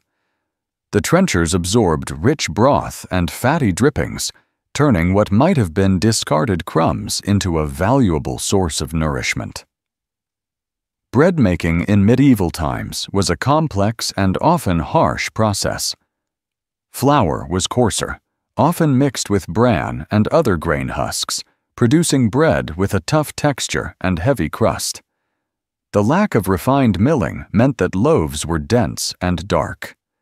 Additionally, wood-fired ovens were inconsistent in heat distribution, sometimes burning the crust hard. This bread was baked in large, thick loaves intended to last several days or weeks. Over time, these loaves hardened further, becoming stale and even stone-like, yet they were never thrown away lightly. Instead, stale bread found new purpose as trenchers, a practical and resourceful innovation. Upon serving, the fresh stew or roasted meat was placed directly on these bread plates. The bread absorbed the juices, acting as a sponge, and at the end of the meal, diners could choose to eat the soaked trencher or discard it. In some households, the trenchers were collected and fed to dogs or livestock, ensuring that nothing was wasted. In wealthier homes, eating the soaked bread was a luxury, a way to enjoy every drop of precious meat broth. The use of trenchers was not just a culinary habit, but a social and cultural practice. Medieval banquets often featured elaborate trenchers, sometimes carved or shaped, reflecting status and tradition. The sharing of trenchers could signify communal dining and social bonds. In monasteries and charitable institutions, trenchers were common, symbolizing modesty and frugality. They represented the practical wisdom of making do with what was available. However, trenchers were not without challenges. Their hardness meant they could be tough to bite or chew, especially for the young, elderly, or sick. Sometimes, trenchers were softened by soaking in water or broth before eating. Their role as plates also meant that crumbs and grease often littered tables and floors, attracting pests and requiring constant cleaning. Yet, despite these inconveniences, trenchers remained indispensable. Historically, trenchers also appear in legal and literary records, illustrating their everyday importance. Court documents from medieval England mention disputes over trenchers, highlighting their value. Literary works like Chaucer's Canterbury Tales reference trenchers, embedding them in the cultural fabric of the time. These mentions reveal how ordinary objects like bread plates held significance beyond mere utility. From a nutritional standpoint, trenchers provided additional sustenance. The soaked bread, infused with meat juices and fat, was richer and more palatable than dry bread. For peasants and laborers engaged in hard physical work, this extra nourishment was crucial. It maximized the caloric intake from scarce resources, turning a simple meal into a more substantial one. In modern times, the concept of trenchers has largely vanished, replaced by ceramic plates and disposable tableware. Yet, their legacy persists in culinary traditions, such as the British trencher loaf or the Italian pane di cena, breads designed to hold toppings or dips. The idea of edible plates has even resurfaced in contemporary eco-friendly dining trends, echoing the medieval wisdom of reducing waste. The story of stale bread as trenchers is a testament to human ingenuity and resilience. It shows how necessity shapes culture and how humble objects can carry profound meaning. In every hardened slice soaked in gravy, there lies a history of survival, community, and respect for food. So, when you bite into a soft slice of bread today, remember the trenchers of the past. Those tough, unyielding bread plates that bore the weight of meals, stories, and centuries of human endurance. They remind us that even the hardest crusts can nourish body and soul, and that in scarcity, creativity can transform the ordinary into something extraordinary. Bird tongues were served as luxury. For the nobility of medieval and Renaissance Europe, dining was not merely about sustenance, but a vivid display of wealth, power, and refined taste. Among the many extravagant and peculiar delicacies served at lavish banquets were bird tongues and lark brains, tiny, rare morsels that symbolized status and exclusivity. These unusual treats, often overlooked in modern culinary discussions, played a significant role in the theatrical and symbolic nature of noble feasting, where rarity and extravagance mattered far more than flavor or nutrition. Bird tongues, especially those of songbirds or small game birds like larks or nightingales, were considered an elite luxury. Their scarcity alone elevated them to prized status. Procuring enough tongues to serve a feast required killing large numbers of birds, often caught specifically for this purpose. The tongues themselves are minuscule and, interestingly, almost flavorless, which paradoxically added to their allure among the aristocracy. Their delicate size and rarity made them ideal symbols of finesse and subtlety, qualities highly valued in noble society. Similarly, lark brains were another sought-after delicacy. Brains, in general, were prized in medieval cuisine for their texture and perceived medicinal properties. They were often thought to improve intellect or vitality. The brains of small birds like larks were especially coveted because they were difficult to harvest and presented a unique challenge for cooks. Served roasted or prepared with subtle seasonings, lark brains were part of the constellation of rare foods that showcased a lord's access to exotic and exclusive ingredients. The culinary preparation of these bird parts required precision and care. Chefs of noble households employed intricate techniques to extract, cook, and present these tiny delicacies. Roasting was a favored method, as it enhanced texture without overwhelming the delicate nature of the tongues or brains. These morsels were usually served in elaborate dishes alongside other rare items, such as peacock, swan, or pheasant, forming part of the multi-course feasts that could last hours or days. The cultural significance of serving bird tongues and lark brains went beyond taste. They functioned as markers of wealth and refinement. Possessing the means to hunt or purchase such rarities and then offer them to guests was a clear demonstration of power and social standing. In some courts, extravagant banquets were political tools, and the ability to present exotic and difficult-to-obtain delicacies reinforced a ruler's prestige and influence. Guests were not just fed, they were impressed, dazzled by the opulence and uniqueness of the fare. Historical accounts from royal banquets and noble households mention bird tongues and brains with fascination and sometimes bewilderment. Chronicles describe how the tongue of a nightingale or the brain of a lark could be worth more than a peasant's daily wages. These delicacies were carefully portioned, served in tiny quantities on ornate platters, and often accompanied by elaborate rituals or ceremonies during the meal. Yet, the flavor profile of these items was notably mild, even bland, which suggests that their value lay almost entirely in their rarity and symbolism rather than gustatory pleasure.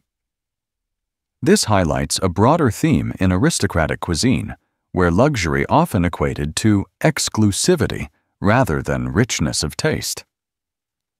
The consumption of such rare parts was a statement, a reminder that the consumer had access to resources beyond the ordinary reach of common folk.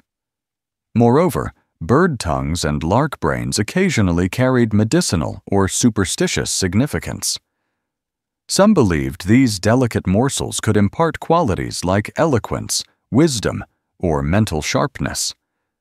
Whether grounded in fact or folklore, these beliefs further enhanced their desirability and justified their place in the noble diet. Over time, as culinary tastes evolved and practicality increasingly influenced food culture, such extravagant delicacies faded from common noble tables. However, the legacy of bird tongues and lark brains persists in historical gastronomy as examples of how food can transcend nourishment to become a symbol of social stratification, cultural identity, and power. In conclusion, the serving of bird tongues and lark brains as luxury foods in noble feasts reflects a complex interplay of rarity, symbolism, and social prestige. These tiny, almost flavorless morsels were more than just food. They were edible trophies of status, signaling the host's wealth, influence, and refined taste. Understanding this aspect of historical cuisine offers insight into how food functions not only as sustenance, but as a language of power and exclusivity in human societies. Sour wine was mixed with spices to stay drinkable.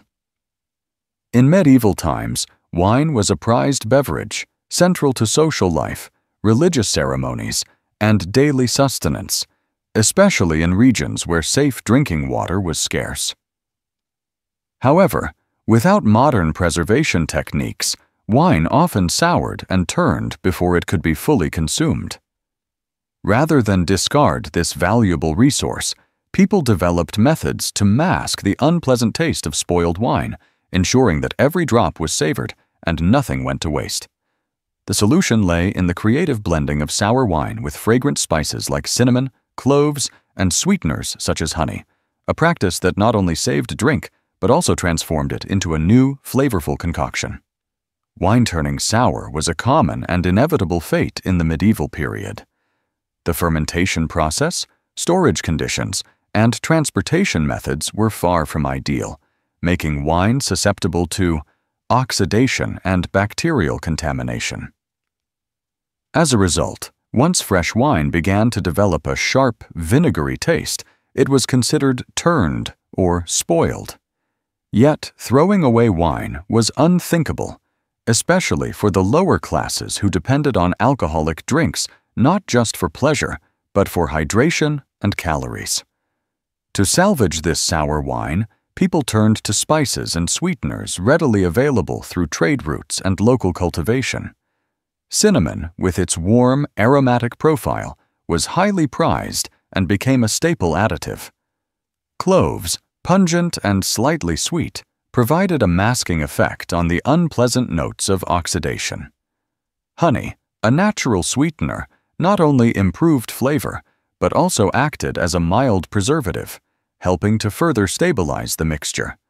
This concoction, sour wine mixed with spices and honey, was more than just a practical fix. It became a popular beverage in its own right. It was drunk in taverns, homes, and even monasteries, where monks experimented with herbal blends to improve the taste and medicinal qualities of wine. The spiced mixture could be warmed during colder months, resembling early forms of mulled wine, providing comfort and warmth alongside its intoxicating effects.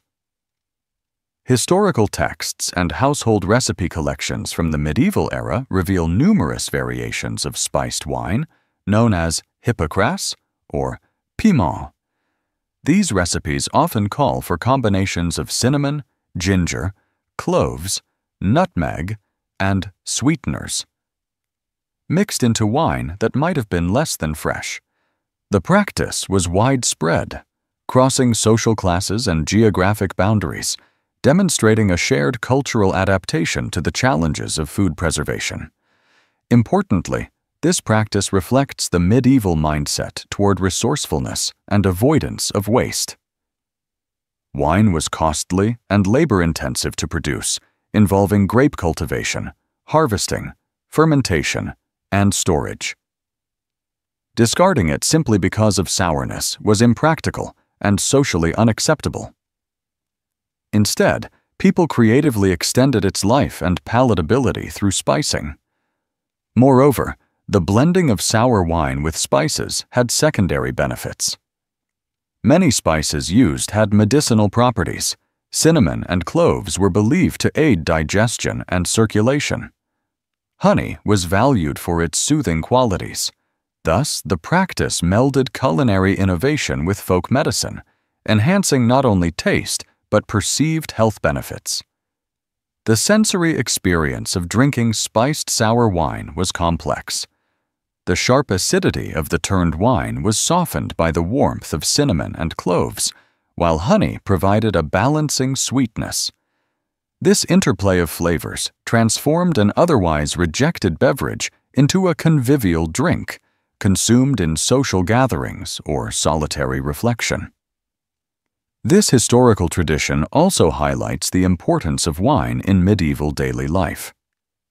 Unlike today, where water is often the default drink, medieval people frequently consumed alcoholic beverages for hydration, given the dangers of contaminated water supplies. Thus, maintaining the drinkability of wine was not a matter of luxury, but of necessity. In sum, mixing sour wine with spices and honey was a brilliant medieval solution to a common problem, preserving precious resources and ensuring sustenance and enjoyment even when nature or storage conditions failed. It embodies the resourcefulness and ingenuity of past societies, turning rot into ritual, waste into warmth, and sourness into spice. Through this lens, every cup of spiced wine sipped in a medieval tavern or monastery tells a story of adaptation and survival. It reminds us that history's great flavors often arise not from abundance, but from the creative resilience of those determined to savor life, no matter the challenges. Eel pie was a riverbank staple. Rivers have long been vital lifelines for human communities, providing food, water, and transport. Among their bounty, eels held a special place in the diets of many riverside populations, especially when other fish became scarce. Eel pie emerged as a beloved, hearty staple, a savory dish baked from the slippery, oily meat of river eels, transforming a humble, elusive creature into nourishment during lean times. Eels, unlike many freshwater fish, possess unique qualities that made them especially valuable. Their bodies are long, slender, and practically boneless, which made the meat easier to eat and digest, particularly important in eras when fine kitchen tools were scarce. Rich in oil and nutrients, eel meat offered much-needed calories and sustenance, vital for survival through harsh winters or periods when fishing yields from rivers and lakes dwindled. The tradition of eel pie baking is well documented in historical records across Europe, especially in Britain, the Netherlands, and parts of northern Europe where river systems teemed with eel populations. Eel fishing was a seasonal and sometimes communal activity, involving nets, traps, and spears. Eels could be caught in large quantities and stored for later use, making them an essential food reserve. Baking eels into pies served multiple purposes. It concealed the fish's distinctive, often strong flavor with spices, herbs, and flaky pastry, making the dish more palatable and celebratory. The pie crust preserved moisture and made the meal portable and filling, ideal for laborers, travelers, and riverbank communities living close to the water. Recipes often included onions, eggs, and sometimes other available vegetables, creating a layered, complex dish beyond mere survival fare. The oily nature of eel meat gave the pies a rich texture and flavor, contrasting with the dryness of many grain-based staples. Because eels were boneless or had very few bones, eating was easier and safer, reducing the risk of choking or injury, a significant advantage in times when medical help was unavailable. The pie's dense protein content helped sustain people engaged in physically demanding tasks such as farming, fishing, or trade. Eel pie's significance extended beyond nutrition. It carried cultural and economic importance, symbolizing the connection between people and their waterways. In many riverine towns, eel pies featured in local festivals, markets, and family traditions, celebrated for their unique flavor and the skill required to prepare them properly. The harvesting and cooking of eels fostered social bonds and seasonal rhythms intimately tied to the natural environment. Yet, eel populations face challenges even historically. Overfishing, pollution, and changes in river ecosystems sometimes threatened this valuable resource, forcing communities to adapt diets once more. The decline of eel fisheries remains a concern today, underscoring the fragile balance between human sustenance and ecological preservation. In sum, eel pie represents a fascinating chapter in food history, a dish born of necessity, shaped by environment, and elevated by tradition. Its slippery, oily meat carried people through scarcity, its rich flavor celebrated in riverside kitchens, and its legacy endures as a testament to human ingenuity in transforming the wildness of nature into hearty nourishment. When other fish vanished from nets, the eel pie kept hope and hunger at bay along the winding riverbanks of history. Roasted ants and beetles were survival snacks. In the shadowed depths of ancient forests and remote rural landscapes, where conventional food sources could be scarce or entirely cut off, survival depended on intimate knowledge of the natural world. Among the most unexpected yet vital sustenances for forest communities were roasted ants and beetles, tiny creatures that, when properly prepared, provided a surprising and efficient source of nutrition. This practice, far from being mere curiosity, reflects a profound human adaptability and a deep relationship with the forest ecosystem. Insects like ants and beetles were readily available in vast numbers, easy to collect, and required minimal tools for harvesting. Forest dwellers learned through generations which species were edible, which were poisonous, and how to prepare them safely. Roasting was a common method, exposing insects to direct heat over open flames or hot embers, which transformed their texture and flavor while killing any harmful microbes. The roasting process turned these insects into crispy, nutty snacks. Ants, with their slight tanginess, and beetles, often with a mildly sweet or earthy taste, offered not only calories, but essential proteins and fats.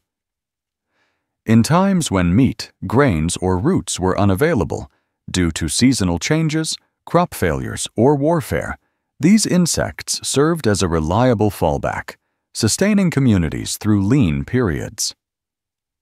Entomophagy, the practice of eating insects, has ancient roots worldwide, and forest communities were among the earliest practitioners in Europe and beyond.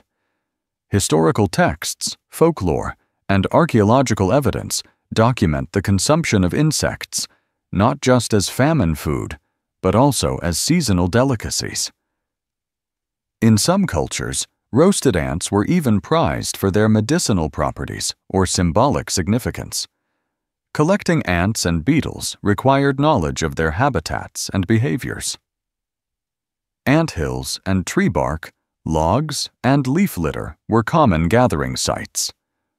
Often, insects were captured en masse using rudimentary traps or hand-picking.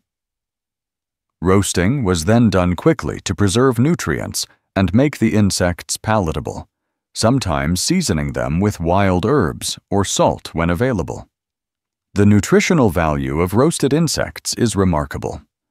Rich in high-quality protein, essential amino acids, healthy fats, vitamins such as B12, and minerals like iron and zinc, these small creatures packed a dense nutritional punch. In a world where famine and scarcity were recurrent threats, such alternative food sources could mean the difference between survival and death. Moreover, this practice reveals a sustainable approach to food sourcing, long before modern concerns about ecological impact. Insects reproduce rapidly and have a low environmental footprint compared to traditional livestock, making them an efficient protein source in challenging environments. Despite their importance historically, eating insects gradually declined in many European cultures with the rise of agriculture, domesticated livestock, and modern food systems that favored larger animals and grains. Yet, remnants of entomophagy persist in folk traditions, with some rural areas maintaining insect-based dishes as a nod to ancestral survival skills. Today, renewed interest in edible insects highlights their potential role in sustainable nutrition. Studying the ancient practice of roasting ants and beetles opens a window into past survival strategies and offers lessons for future food security challenges. Ultimately, roasted ants and beetles were far more than desperate snacks. They were a testament to human ingenuity, a bridge between people and the forest, and a vital component of traditional diets. Their story enriches our understanding of how forest communities survived harsh conditions by embracing the bounty of even the smallest creatures, turning them into nourishing, crispy meals that fueled life in the wild. Sheep brains were mashed and fried in fat. In the annals of historical diets, few foods evoke as much unease and fascination as animal brains. Among these, sheep brains occupied a unique niche, both prized and peculiar, nourishing yet unsettling. For centuries, in rural communities and even noble tables, sheep brains were carefully harvested, mashed, and fried in fat, transformed into tender delicacies rich in nutrients but requiring skill, care, and a certain bravery to prepare and consume. Sheep were a cornerstone of medieval agrarian life, valued not just for wool and meat, but for every part they offered. Nothing was wasted. After slaughter, organs like liver, heart, and kidneys were commonly eaten, but brains were treated with special attention. Their delicate texture and mild flavor distinguished them from tougher cuts of meat, while their rich nutritional profile made them highly sought after, especially in times when caloric density was vital for survival. Preparing sheep brains was an exacting process. Freshness was crucial. Brains spoil quickly and can harbor pathogens. Once removed from the skull, the brains had to be cleaned meticulously to remove blood vessels and membranes, a task often done by the most experienced cooks or household members. The cleaning process was delicate, as the brain's soft structure could easily be damaged, yet it was necessary to avoid bitterness and potential illness. Once cleaned, the brains were typically mashed or minced. This texture allowed them to be combined with herbs, parsley, sage, thyme, and sometimes onions or garlic to enhance flavor and mask any earthiness. The mixture might be formed into small cakes or patties and fried in animal fat, such as lard or tallow, which imparted a crispy exterior and rich, savory taste. Frying was essential, as the fat both cooked the brain evenly and added vital calories to the dish. Medieval cookbooks, though scarce, occasionally reference such preparations, highlighting brains as a delicacy for both commoners and the elite. In some cultures, eating brains was associated with special occasions or feasts, symbolizing respect for the animal and an appreciation for culinary skill. Yet in many households, brain dishes were also a daily means of nourishment, an efficient way to gain nutrients from an otherwise overlooked organ. Nutritionally, sheep brains are a powerhouse. Rich in omega-3 fatty acids, cholesterol, and essential vitamins like B12 and folate, Brains supported brain function and overall health, critical in eras when diet diversity was limited. The high-fat content provided much-needed energy, especially during harsh winters or periods of intense labor. Despite modern misconceptions about cholesterol, historical diets relied on such nutrient-dense foods for survival. However, the consumption of brains was not without its dangers or social taboos. Handling raw brains required care due to potential contamination. Improper preparation could lead to foodborne illnesses. Moreover, cultural attitudes towards eating brains varied. Some saw it as grotesque or taboo, while others embraced it as a delicacy. This ambivalence is reflected in folklore and literature, where brains sometimes symbolized wisdom, madness, or taboo indulgence. The sensory experience of eating sheep brains was unique. The soft, creamy texture contrasted with the crispness of fried fat, and the mild flavor was enhanced by herbs and spices. For those unaccustomed, the thought of consuming brains could provoke hesitation or disgust, but for those raised on such dishes, it was comfort food, rich in both taste and tradition. In rural communities, brain dishes were often shared communally, a sign of frugality and respect. Utilizing brains reflected a no-waste ethic, essential when food resources were scarce. In some regions, recipes were passed down through generations, each family adding unique twists to the basic mashed and fried preparation. Today, sheep brains are a rarity in many diets, sometimes considered exotic or controversial. Yet, in parts of the world, they remain cherished. Contemporary chefs have revived brain recipes, celebrating their texture and flavor in gourmet contexts. This revival invites reflection on historical diets and the complex relationships humans have with food. Understanding the history of sheep brain consumption reveals much about human adaptability. It speaks to a time when survival demanded resourcefulness and an intimate connection to the entire animal. It reminds us that food is not just nourishment, but culture, identity, and memory. So, next time you consider the meals of the past, remember the mashed, fried sheep brains, tender, mild, nutrient-dense, and wrapped in centuries of tradition. Behind the initial unease lies a story of survival, respect for nature's bounty, and culinary ingenuity that transformed the unsettling into the essential. Spoiled milk was turned into sour cheese. When fresh milk soured unexpectedly, rather than discarding this spoiled bounty, many communities throughout history developed resourceful methods to transform it into a new, edible product: sour cheese. This transformation was not only an act of preservation, but also an essential means of nutrition for the poor, who relied on every available resource to survive. The art of curdling sour milk into cheese reveals a fascinating story of human ingenuity, cultural adaptation, and the struggle against scarcity in pre-modern societies. Milk, being highly perishable, would spoil quickly without refrigeration, an impossible luxury for most people before modern technology. As milk turned sour, natural lactic acid bacteria multiplied, causing the milk proteins, primarily casein, to coagulate and separate from the liquid whey. This coagulated mass formed lumps or curds, which could be collected and processed further.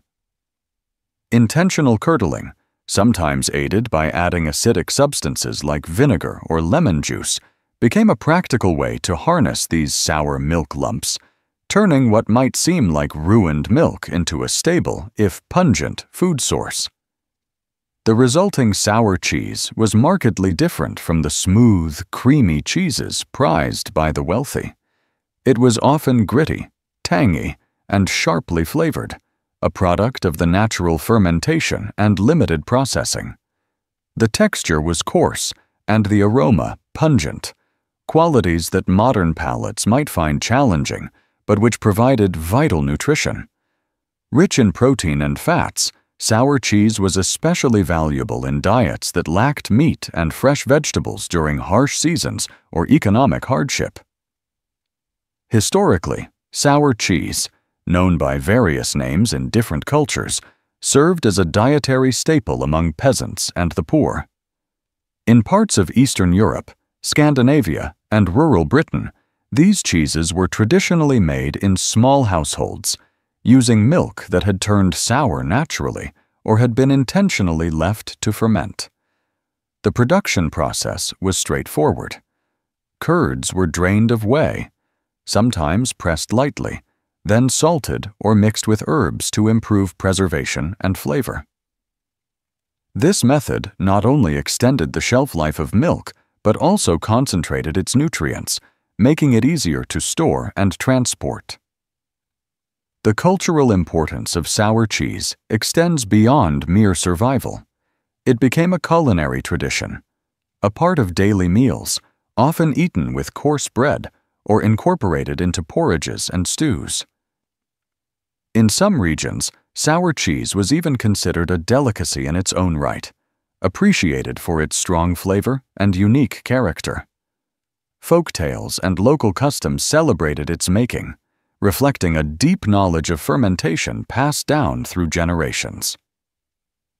However, consuming sour cheese was not without risks. If improperly prepared or stored, the cheese could harbor harmful bacteria or molds, leading to illness. Yet, in communities where fresh food was scarce for months on end, the benefits of preserving milk this way outweighed the dangers. The sour cheese became emblematic of resilience, a testament to how necessity shaped food culture and innovation. Moreover, sour cheese production highlights the fundamental role of fermentation in human culinary history. Fermentation processes like this not only preserved food, but also enhanced digestibility and flavor complexity. The bacterial cultures responsible for curdling milk laid the foundation for the rich diversity of cheeses worldwide, even if sour cheese itself remained associated with poverty and hardship. In summary, turning spoiled milk into sour cheese was a vital survival strategy in pre-modern times, especially among poor communities. This tart, gritty, and pungent cheese exemplifies human adaptability, transforming potential waste into nourishment. Exploring the history of sour cheese offers insight into the challenges faced by past societies, their resourcefulness in food preservation, and the cultural significance of fermented foods that continue to influence diets today. Tree bark was ground into emergency flour. When famine gripped medieval communities with relentless force, food scarcity pushed people to extreme measures to stave off starvation.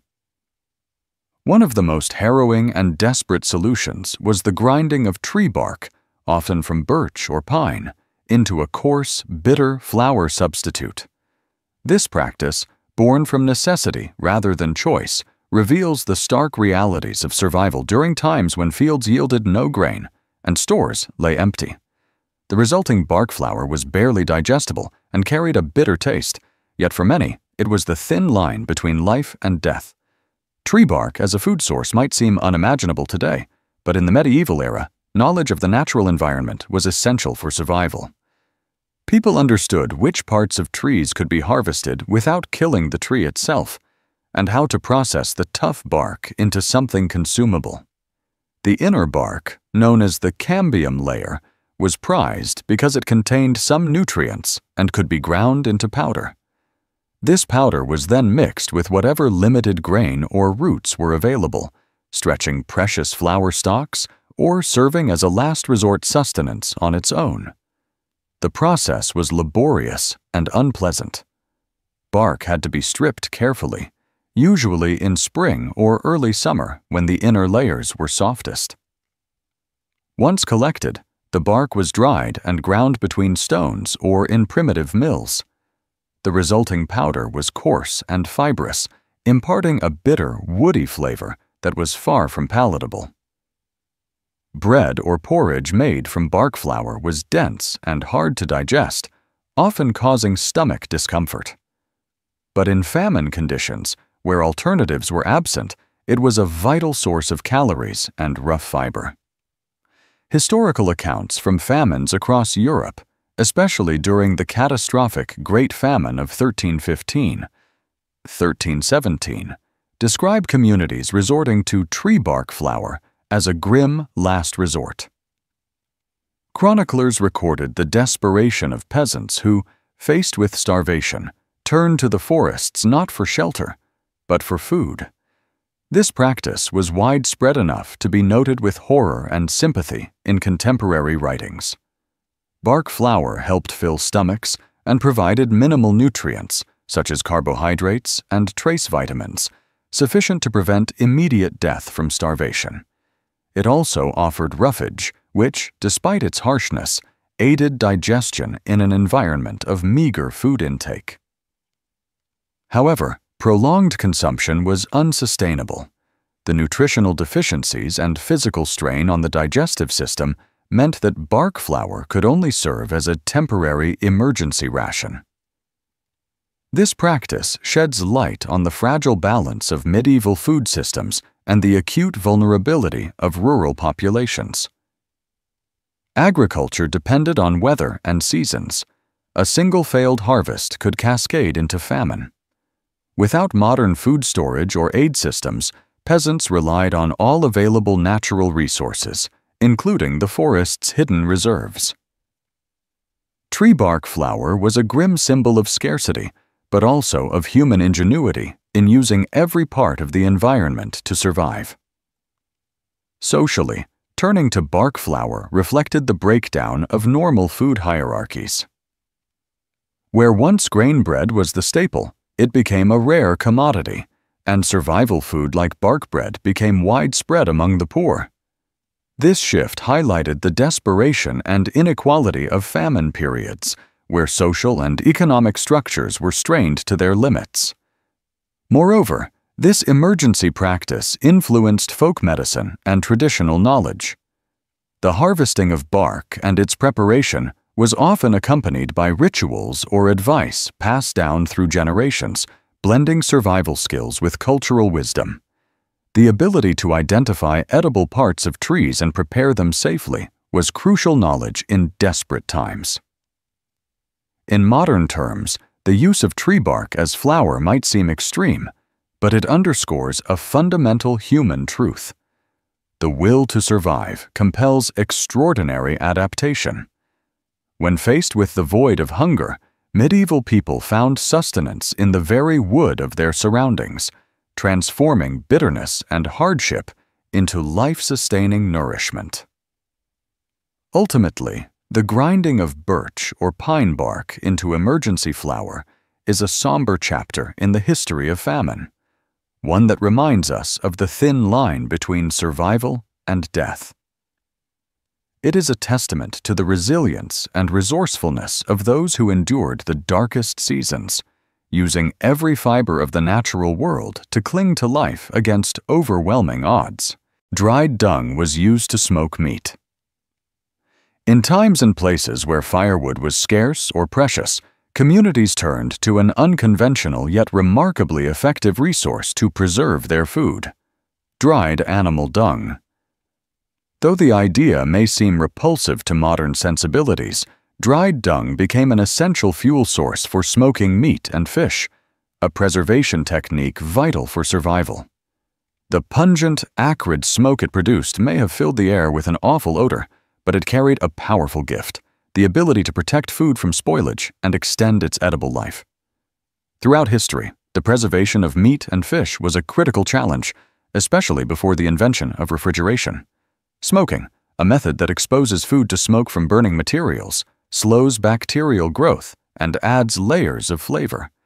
Traditional fuels like wood were preferred, but in arid, treeless regions or during times of drought and deforestation, firewood was often too limited to meet all needs.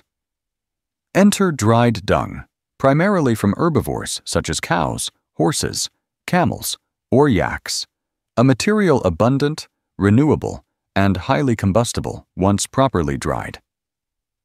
In cultures across the globe, from the steppes of Central Asia to parts of Africa, the Middle East, and rural Europe, dried dung was carefully collected, shaped into patties or cakes, and left to dry thoroughly under the sun. These dung cakes burned slowly and steadily, producing dense, smoke-rich flames ideal for smoking food.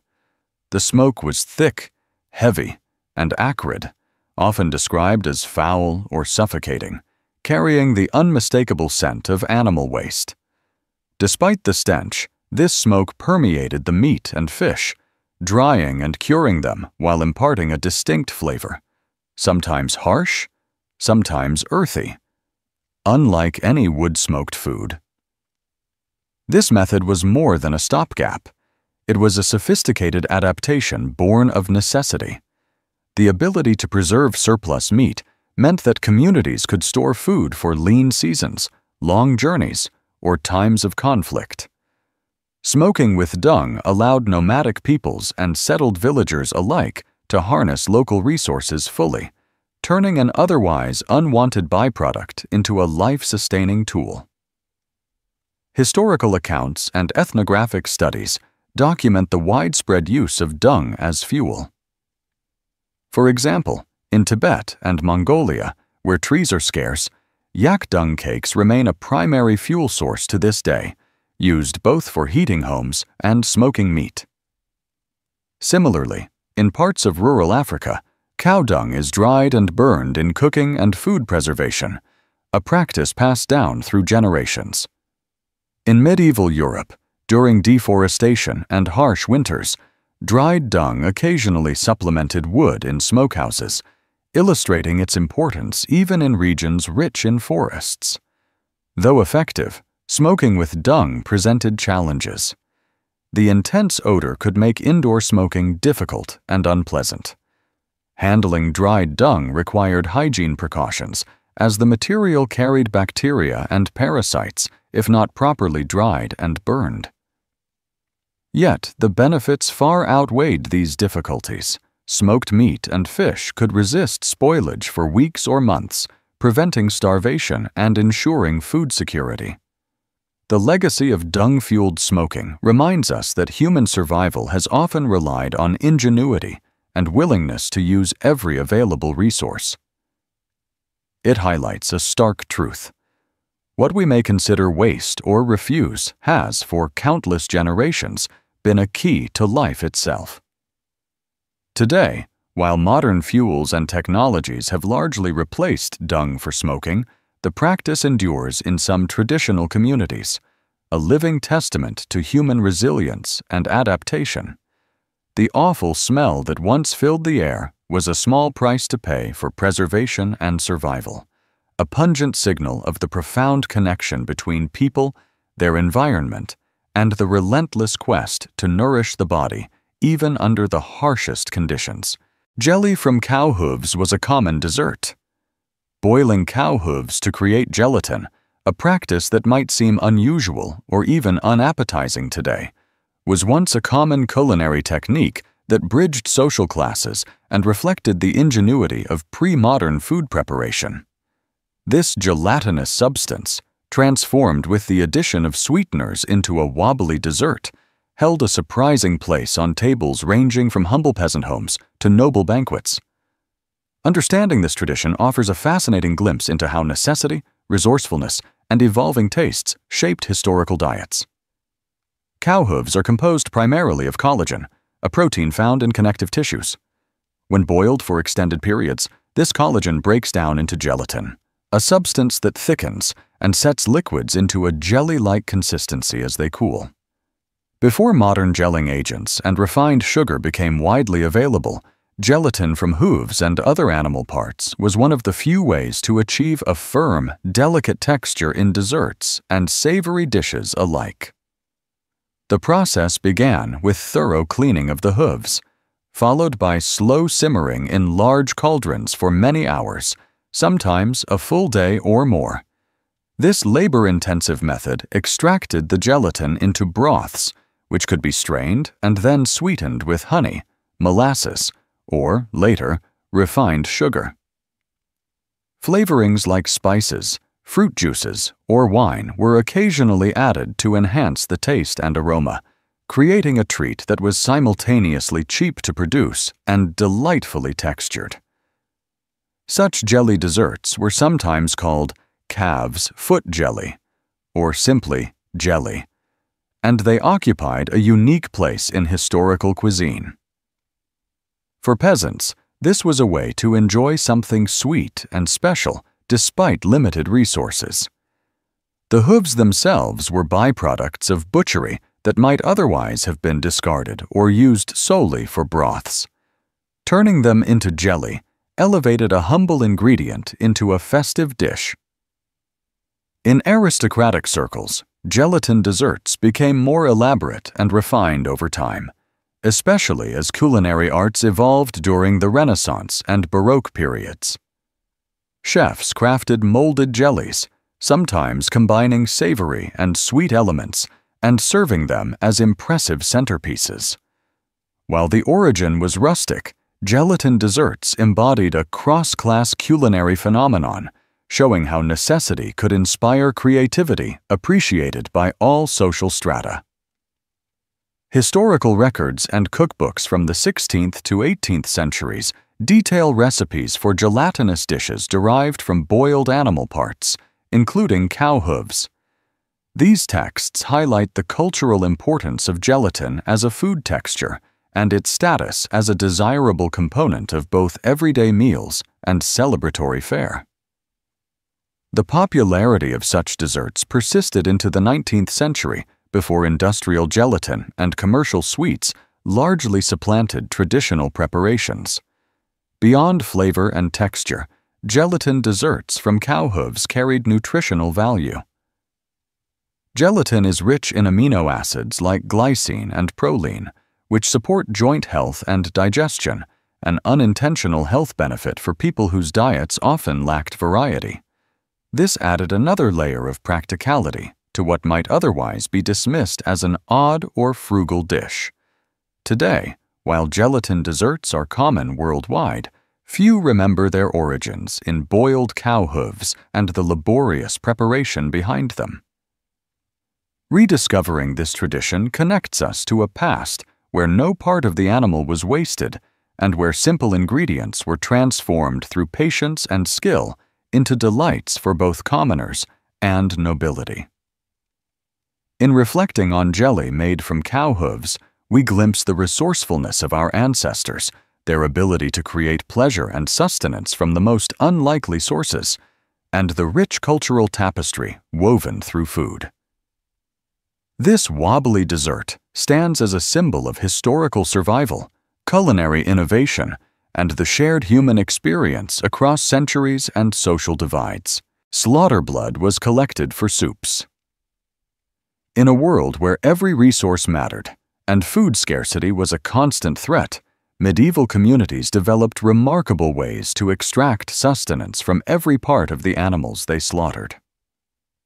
One such practice, both practical and culturally significant, was the collection of fresh blood during slaughter to be stirred into soups and stews. This was no mere culinary curiosity.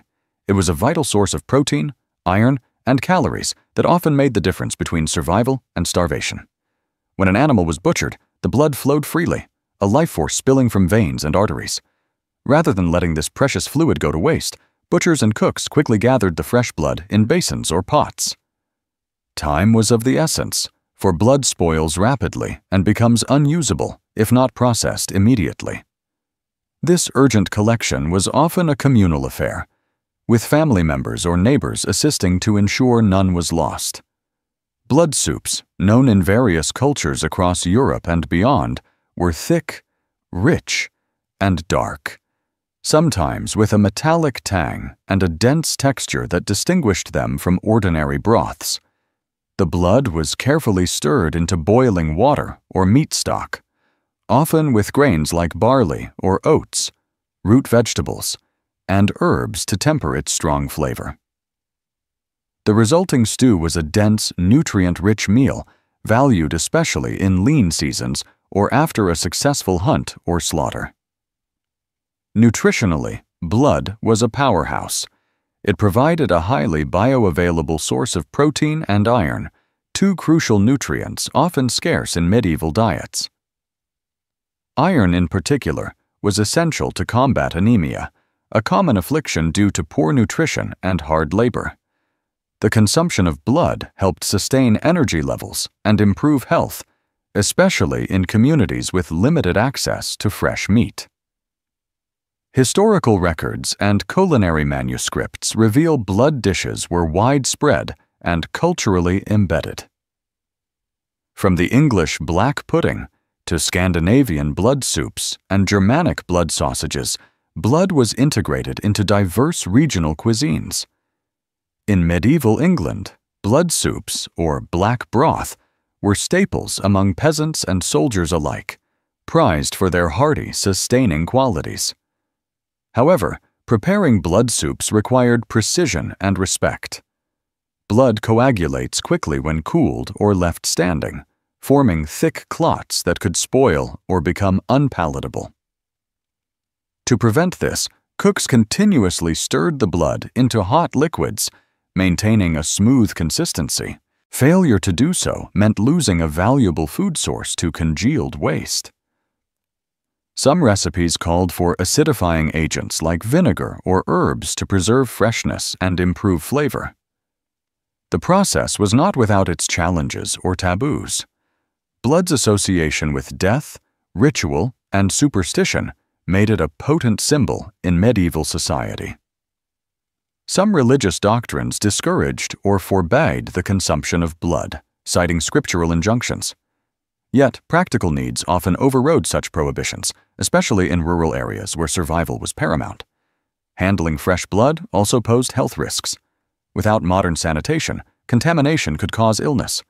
Butchers and cooks took care to use clean vessels and prepare blood quickly. This urgency added a dramatic tension to slaughter days, moments where life and death intertwined, not only in the act of killing, but in the rapid transformation of blood into nourishment. The visual and sensory aspects of blood soups were striking. The deep red to almost black color, the thick, slightly viscous texture, and the rich, iron-heavy flavor made these dishes distinctive.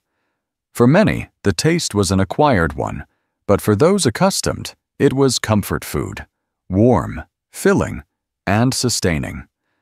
Blood soups also reflected social and economic realities. In wealthier households, blood was sometimes reserved for servants or lower-status individuals, while nobility feasted on prime cuts. Yet even lords recognized blood's nutritional value, occasionally incorporating it into more refined dishes or medicinal preparations. In modern times, the use of blood in cooking has diminished in many cultures, replaced by industrial food supply chains and changing tastes. However, traditional blood dishes survive in certain regions, preserved as cultural heritage and culinary art.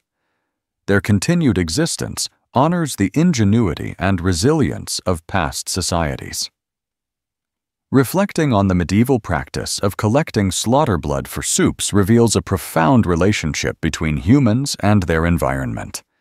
It shows how necessity drives innovation and how food practices carry layers of meaning: practical, cultural, and symbolic. So, next time you think of medieval food, imagine the urgency and reverence surrounding the collection of fresh blood, transformed swiftly into rich, nourishing soups that sustained communities through hardship. Behind each bowl lies a story of survival, respect for life, and the relentless human will to endure. Birds nested in chimneys were caught and cooked. Throughout history, survival often depended on making use of every available resource, no matter how humble or unusual. One striking example of this resourcefulness is the practice of catching birds that nested in chimneys, starlings, pigeons, sparrows, and roasting them whole to feed entire families. This method, common in rural and poorer communities across Europe, exemplifies the ingenuity born of necessity and the intimate relationship between humans and their environment, especially in times of scarcity. Chimneys, with their warmth and shelter, provided ideal nesting spots for various small bird species. Starlings, pigeons, and sparrows frequently took advantage of these cozy refuges, laying eggs and raising their young within the dark, protected flues of hearths. For families struggling to put food on the table, these chimney nests represented unexpected sources of fresh meat, readily accessible without the need for long hunts or costly game. The process of catching these birds was often quick and practical. When the birds were spotted or when nests were discovered during chimney cleanings, families would carefully extract the young or adult birds.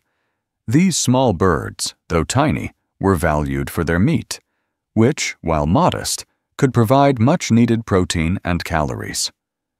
Because of their size, these birds were often roasted whole, bones and all, sometimes skewered or cooked over open fires in the hearth itself.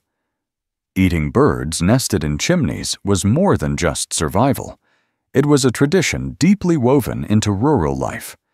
In areas where larger game was scarce or expensive, these birds supplemented diets that might otherwise consist mostly of grains and vegetables.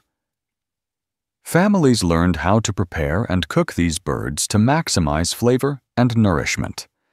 The roasting process rendered the meat tender and infused it with smoky aromas from the fire, making even the smallest sparrow a welcome delicacy.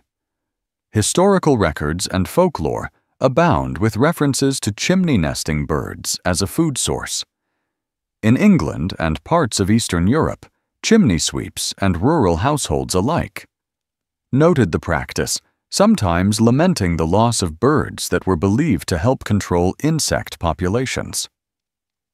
Yet the pragmatic need for food often outweighed such concerns.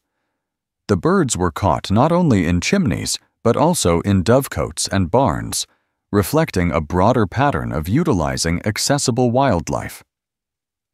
Nutritionally, these birds provided essential proteins and fats, especially important in diets lacking in variety. While small, the collective contribution of multiple birds could sustain a family through lean times. Eating the birds whole, including bones, was common, as their delicate bones softened during cooking, providing additional minerals. This practice highlights a no-waste philosophy, where every part of the animal was consumed. However, catching and cooking chimney nesting birds was not without challenges. Accessing nests could be dangerous, requiring careful maneuvering around hot chimneys and soot-filled flues. Moreover, the birds could carry parasites or diseases, which required proper cooking to ensure safety.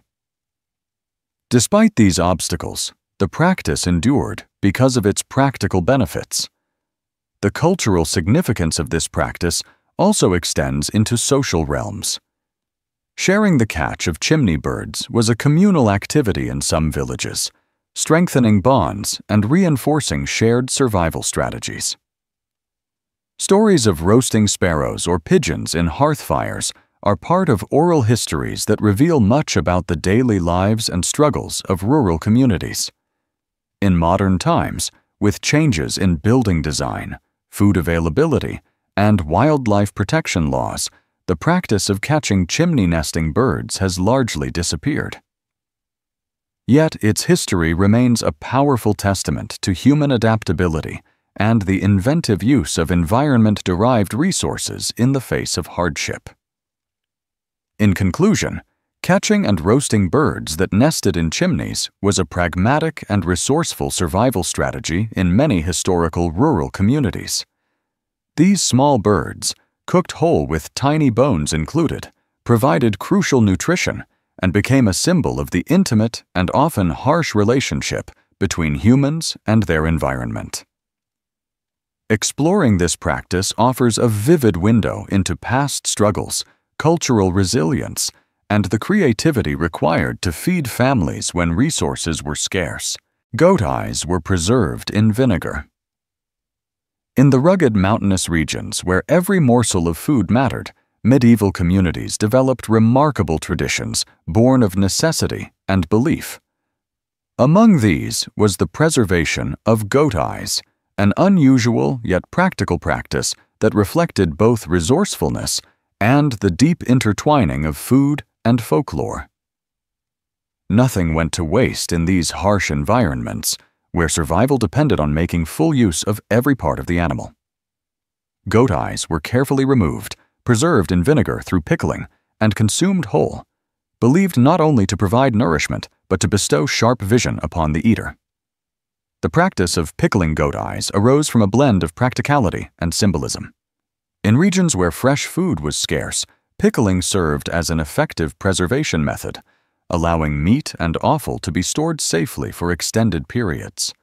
Vinegar's acidity prevented spoilage, while infusing the preserved food with a sour tang that masked odors and deterred bacteria. By pickling goat eyes, communities ensured that these nutrient-rich organs could be consumed long after the hunt or slaughter, minimizing waste in environments where fresh supplies were unpredictable. Eating the eyes whole was customary and carried strong cultural significance. The round, gelatinous organs, preserved to a tender yet firm texture, were often popped into the mouth in one bite. Beyond sustenance, this act was believed to confer the goat's keen eyesight to the eater, a powerful symbol of clarity, alertness, and protection. In folklore and folk medicine, consuming animal eyes was thought to transfer the animal's qualities, an idea echoed in various cultures worldwide. For mountain dwellers, reliant on sharp vision for navigating treacherous terrain and spotting danger, this belief held profound meaning. Nutritionally, goat eyes, like other organ meats, were rich in vitamins, minerals, and essential fatty acids. They provided nutrients not abundant in muscle meat, such as vitamin A, which is crucial for eye health. Thus, beyond superstition, eating pickled goat eyes may have offered genuine physiological benefits, supporting eyesight and overall vitality in communities facing harsh conditions and limited diets. The pickling process itself was precise. After slaughter, eyes were carefully removed and cleaned, then submerged in barrels or jars filled with vinegar, sometimes enhanced with herbs or spices native to the region. The acidic environment ensured preservation, while the flavors mellowed over time. The resulting snack was sour and pungent, a stark contrast to fresh meat, but valued for its longevity and potency. Historical records of such practices are sparse, often overshadowed by accounts of more common foods, but ethnographic studies and oral traditions document the prevalence of offal consumption and preservation techniques in mountainous and resource-poor regions. The reuse of every animal part, from hooves to brains and eyes, was essential for survival and reflected a respect for the animal's sacrifice. In the taverns and homes of these mountain communities, pickled goat eyes were not merely food, but a symbol of connection to nature and ancestral wisdom.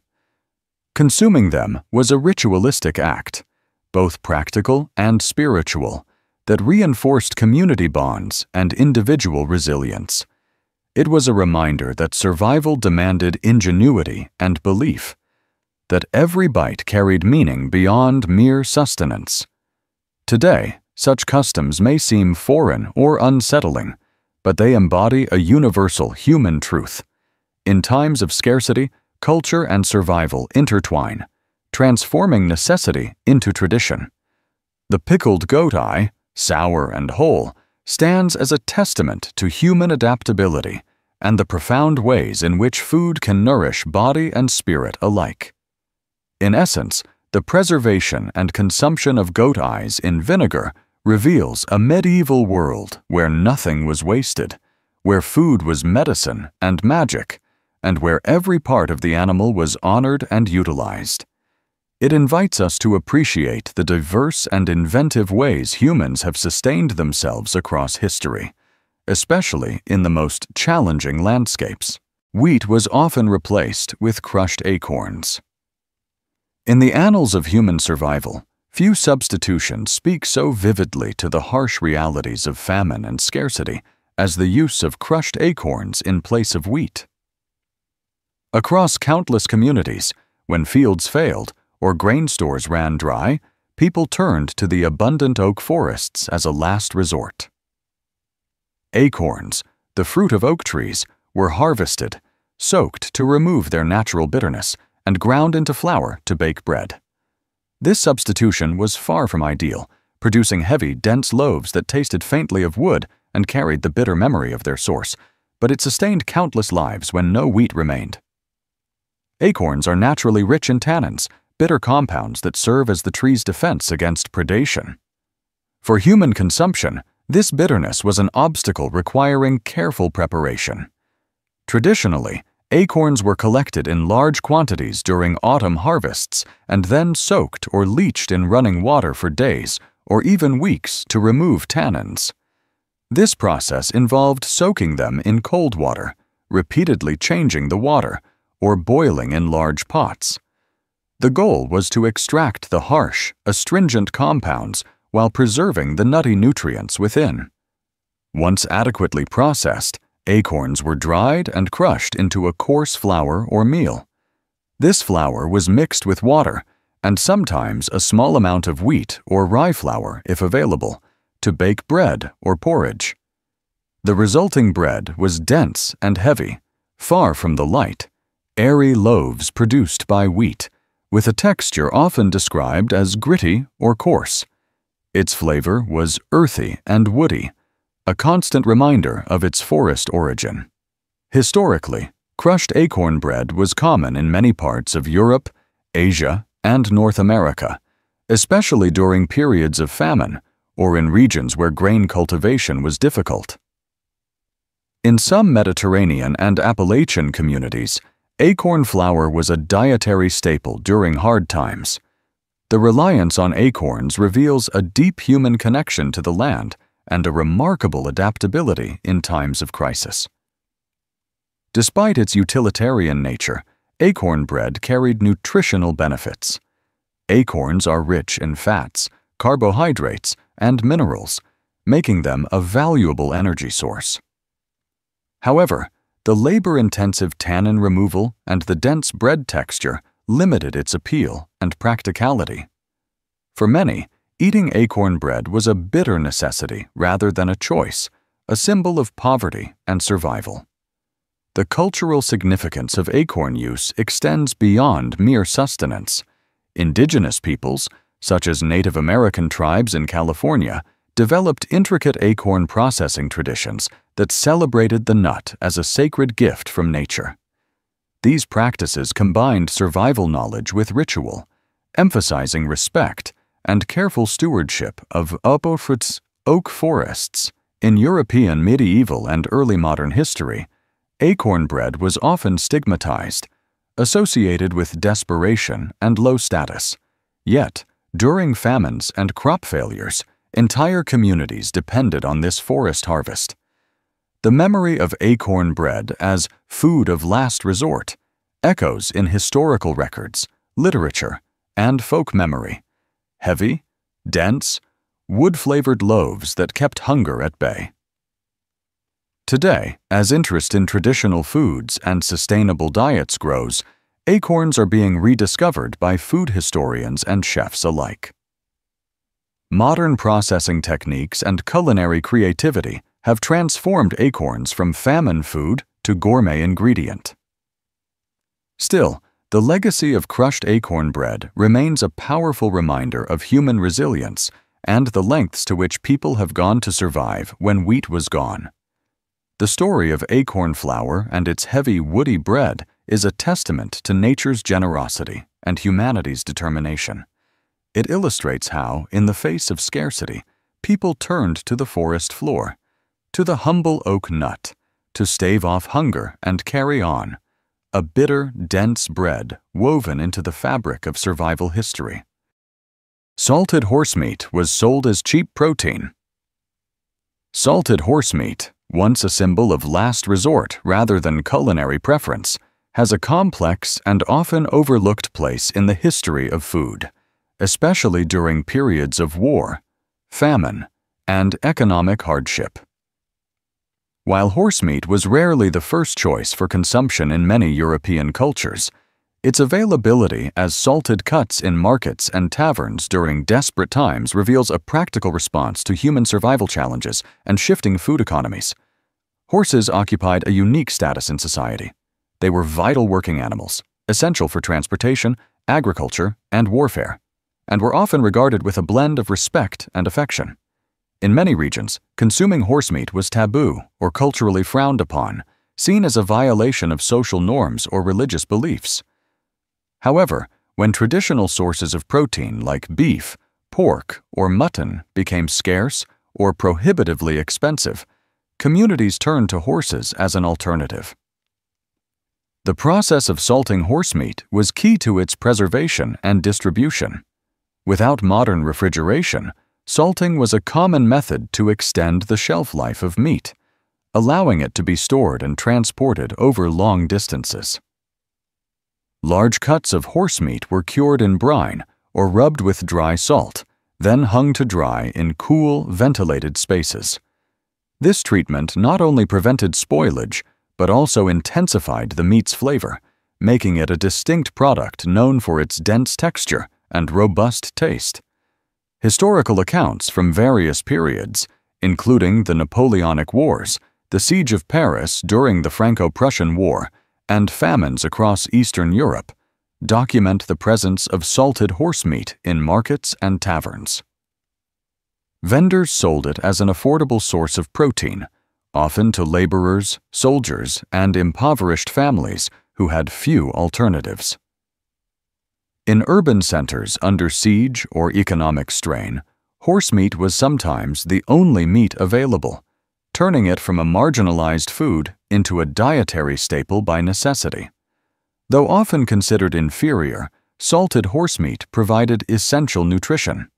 It was rich in protein, iron, and vitamins, helping sustain populations weakened by conflict or starvation.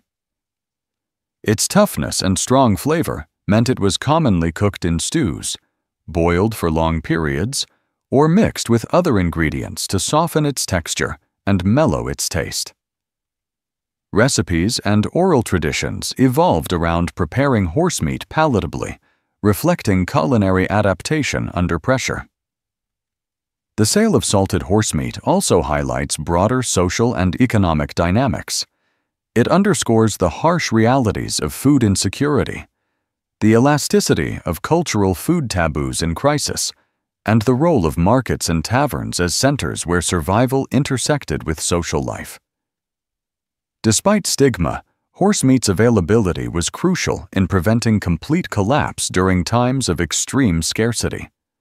In some regions, the consumption of horsemeat remained controversial long after its necessity faded. Laws and religious edicts sometimes sought to prohibit it, while other communities embraced it as part of their traditional cuisine. This ambivalence illustrates how food choices are deeply intertwined with identity, belief, and circumstance. Today, salted horsemeat persists in select culinary traditions around the world, from Italian bresaola di cavallo to Central Asian dried horsemeat snacks. Its history as a cheap, salted protein source during war and famine reminds us of human resilience and the pragmatic approaches to sustenance shaped by hardship. Reflecting on salted horsemeat's past challenges modern preconceptions about what is edible, valuable, or acceptable.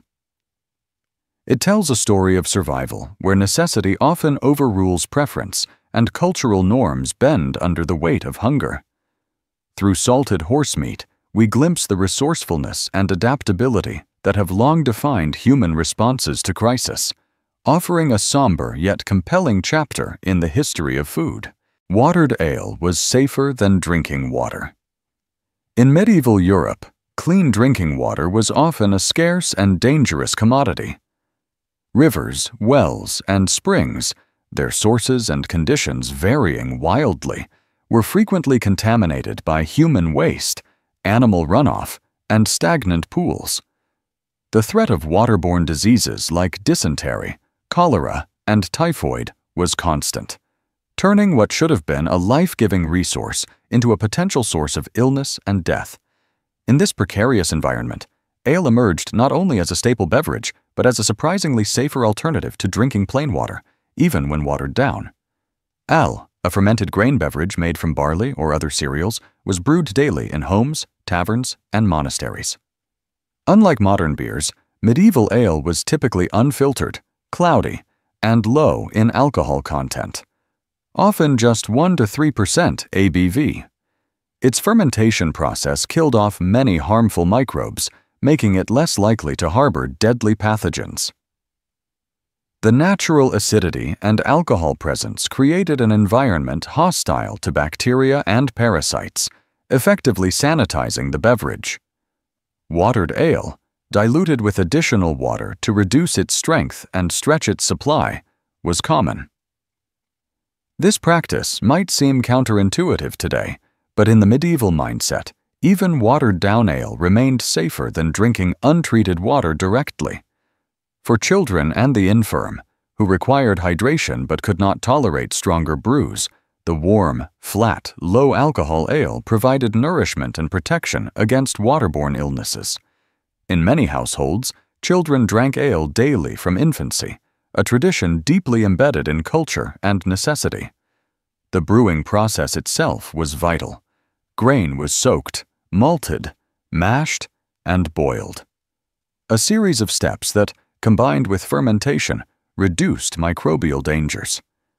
Brewing was often overseen by skilled women known as alewives, whose expertise ensured a reliable supply.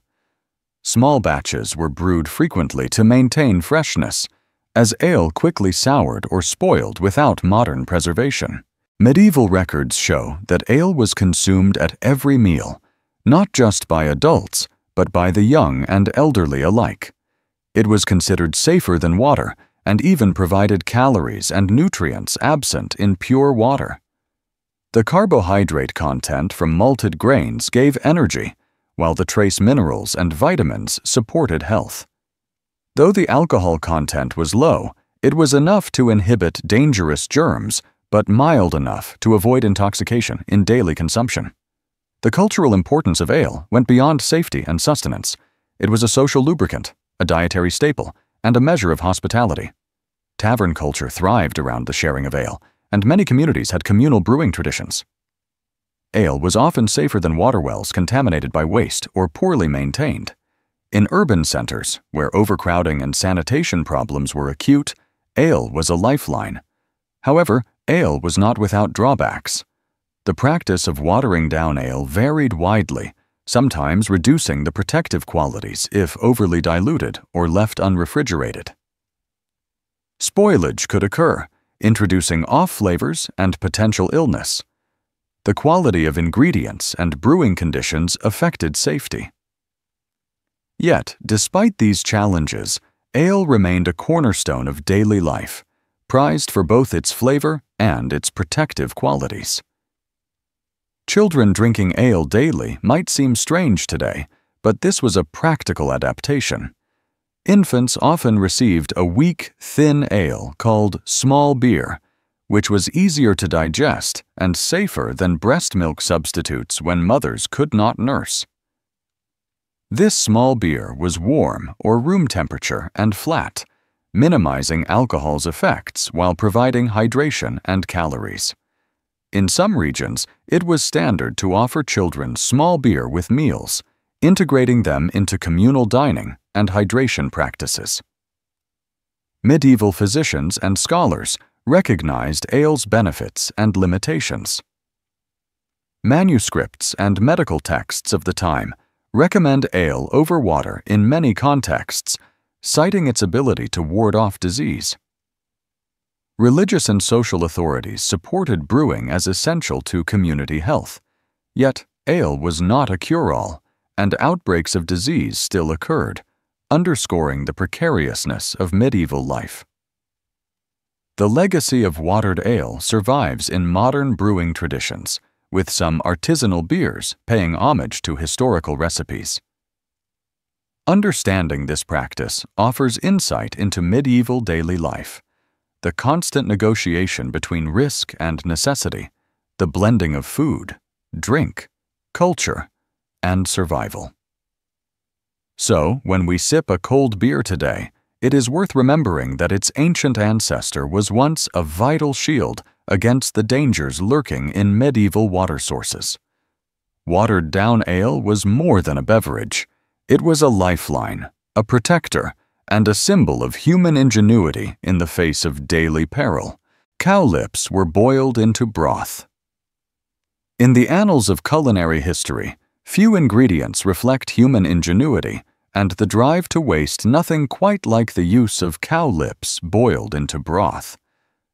Far from being a sought-after delicacy, cow lips were a humble, gelatinous, and tough part of the animal that found new purpose as a vital component of thick, nourishing soups and stocks, especially among poorer communities and during times of scarcity. This practice exemplifies how resourcefulness transformed even the most unlikely animal parts into sustaining meals. Cattle, being among the largest domestic animals, provided a wealth of food resources beyond just prime cuts of meat. Every part was valued, particularly in agrarian societies where economy dictated that no scrap go unused. Cow lips, though chewy and laden with collagen, were considered a byproduct. Tough, fatty, and gelatinous, they were not easily eaten on their own. However, when simmered for hours, these lips released rich gelatin and fat, imparting a velvety texture and hearty flavor to broths and soups. The gelatin released from boiling cow lips played a crucial role in thickening stocks, turning simple water and bones into rich, nourishing bases for stews. This gelatin was a prized nutritional element, providing proteins that supported joint health and sustained energy, especially in diets that often lacked variety and sufficient protein. The fat content in the lips added calories and mouthfeel, making meals more satisfying and palatable. Preparation required long, slow cooking to break down the tough connective tissues and render the gelatin. Cow lips would be cleaned meticulously, then boiled for many hours, often with other scraps like bones, hooves, or tripe. The prolonged simmering transformed the texture, allowing the broth to thicken naturally, creating a comforting and filling dish. In many cases, vegetables and grains were added to the broth to enhance flavor and nutritional content, stretching the meal further for larger families. Historically, this practice was widespread among peasant and working-class populations across Europe, the Americas, and parts of Asia, wherever cattle were raised. The use of cow lips in broth was a testament to a no-waste philosophy, where the toughness and oddity of the ingredient did not prevent it from becoming valuable sustenance. In times of famine, war, or economic hardship, such broth could mean the difference between starvation and survival. Beyond nutrition, cow lips broth had cultural and social dimensions. It was often associated with traditional recipes passed down through generations, representing comfort food rooted in the struggles and perseverance of ancestors. Such broths were common fare in rural households and working communities, embodying the wisdom of using every part of the animal to its fullest potential. Despite their humble origins, these gelatin-rich broths held culinary significance. The thickened stock was prized not only for nourishment, but also as a base for more elaborate dishes. Chefs and cooks recognized the value of gelatin in creating sauces and gravies, and even today, traditional recipes for bone broth or consommé echo these age-old techniques. The consumption of cow lips broth also reflects broader themes in food history: how necessity shapes culinary innovation, how cultural attitudes toward offal evolve, and how food traditions preserve memories of hardship and survival. While modern tastes often shy away from such ingredients, there is a growing appreciation for nose-to-tail eating and traditional broths that honor this heritage. In summary, boiling cow lips into broth was a pragmatic and nourishing practice born from necessity and frugality. The gelatinous, tough lips, transformed through slow cooking, provided fat, texture, and protein that enriched meals when other resources were scarce. This culinary tradition highlights human adaptability and respect for the animal, reminding us how even the most unassuming parts can become vital sources of sustenance and cultural identity in challenging times. Rotten apples were baked into tarts. In the medieval world, where food scarcity was a constant concern and waste was a luxury few could afford, even the humblest and most imperfect ingredients found their place at the table. Rotten apples, bruised, worm-eaten, or naturally fermented, were far from the crisp, sweet fruits we expect today. Yet, rather than discard these damaged apples, medieval cooks ingeniously salvaged them by baking them into tarts, transforming their imperfections into edible, if often sour, desserts. This practice reflects not only practical thrift, but also the resourcefulness and evolving palate of a time when survival often meant turning decay into delicacy. Apples were a staple fruit in medieval Europe, cultivated in orchards and wild groves alike. However, without refrigeration or rapid transport, apples frequently bruised, softened, or became infested with worms before they could be consumed fresh. Natural fermentation, where sugars turned to alcohol and acids, could set in, producing a sharp, sour taste. Such apples were unappealing to eat raw, but retained enough substance to be repurposed. Baking rotten apples into tarts was a common method to extend their usability. The apples were peeled or sliced, sometimes strained to remove wormy parts, then combined with sweeteners like honey or acidic elements such as vinegar. Spices, cinnamon, cloves, nutmeg were often added, masking unpleasant flavors and introducing warmth and complexity. Honey, a precious commodity, not only sweetened but also balanced the tartness of fermented fruit. Vinegar, paradoxically, could enhance flavor by providing sharpness that complemented the natural sourness. These tarts were typically baked within a sturdy pastry crust, sometimes called a coffin, designed not only to hold filling, but to preserve moisture and trap aromas. The crust itself, often made from coarse flour and fat, was sometimes tougher than modern pies, functioning more as a container than a delicate shell. The result was a dense, sour-sweet tart, hearty, and far from the sugary desserts of today. Historically, references to baking less-than-perfect fruit into pies and tarts abound in medieval cookery manuscripts. These recipes demonstrate a keen understanding of how to salvage food through preservation, spice, and heat.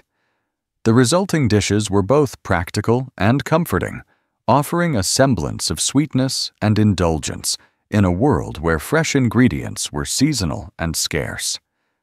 This approach to rotten apples also illustrates the medieval relationship with fermentation and sour flavors, which were more commonplace and accepted in diets of the time. Sourness was not merely tolerated but often appreciated, intertwined with the flavors of aged cheeses, fermented drinks, and preserved foods. The sour apple tart was an extension of this palate, a bridge between necessity and culinary creativity. Moreover, the practice was economically significant. By salvaging bruised or wormy apples, households maximized their resources, reducing waste and stretching supplies through difficult seasons. In rural and urban settings alike, food preservation and transformation were survival skills. Baking spoiled fruit into tarts exemplified the principle that nothing edible was to be wasted. The psychological impact of such desserts is also noteworthy. In a world marked by uncertainty and hunger, these sour tarts provided small moments of pleasure and normalcy. The combination of familiar spices and the comforting warmth of baked pastry helped mask hardship, allowing people to savor food despite its imperfections. This tradition also reflects broader medieval culinary values: humility before nature, respect for resources, and the blending of flavor with function. It reminds us that food history is not just about abundance, but about making the most of scarcity, finding sweetness in sourness, and crafting joy from adversity. Today, while rotten apples might be discarded, medieval baked tarts made from imperfect fruit connect us to a time when survival demanded creativity, and every ingredient, no matter how flawed, had a place on the table. They teach us resilience, thrift, and the enduring human capacity to transform even decay into sustenance and delight.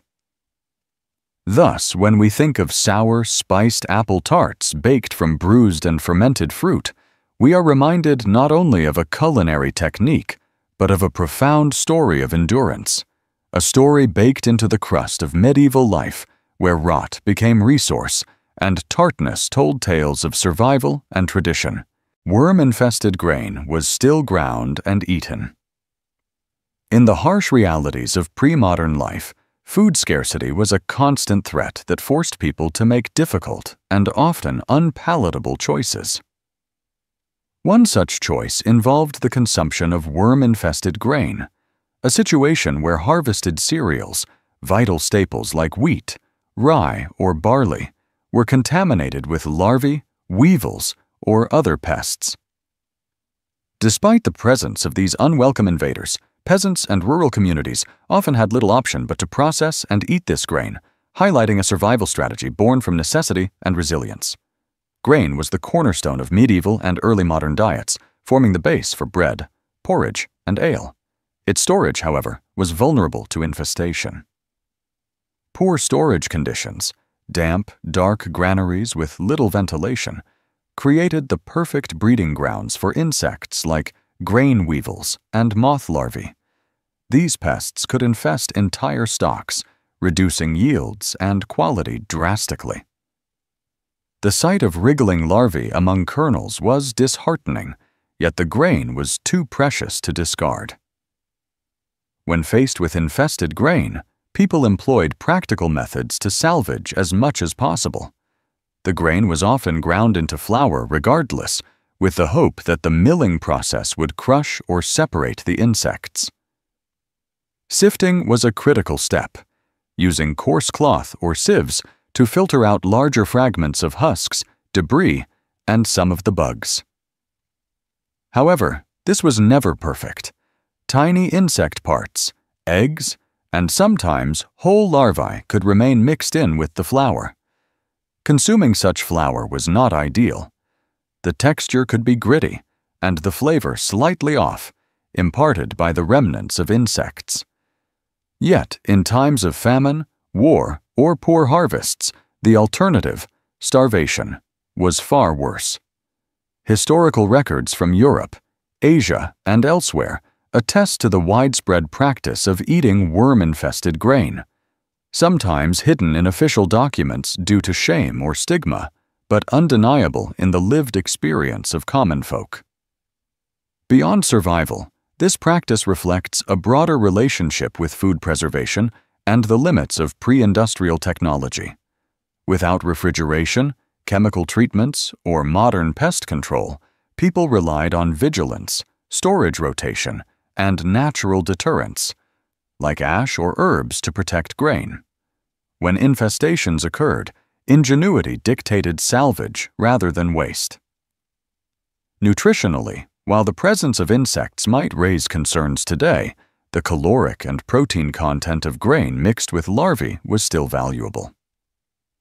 Some modern studies even recognize insects as protein sources, though the health risks of mold or bacterial contamination in old grain posed real dangers. Despite this, communities persisted, adapting recipes and preparation methods to minimize harm and discomfort. Culturally, the consumption of infested grain was associated with poverty and hardship, reinforcing social divides. Wealthier classes could afford cleaner, fresher grain, while peasants bore the brunt of scarcity. Yet, the ability to make do with worm-infested grain speaks to the resilience and practical wisdom embedded in rural life, where no resource was wasted if it could stave off hunger. This survival tactic also influenced communal and household dynamics. Women, often responsible for food preparation, became adept at sorting, grinding, and baking with compromised ingredients. Their knowledge and skills were crucial in transforming undesirable grain into edible, if imperfect, staples. In the broader historical context, worm-infested grain consumption underscores the precariousness of food security before modern agriculture and supply chains. It invites us to appreciate the advances that have made food safer and more abundant today, while honoring the endurance of those who survived on less.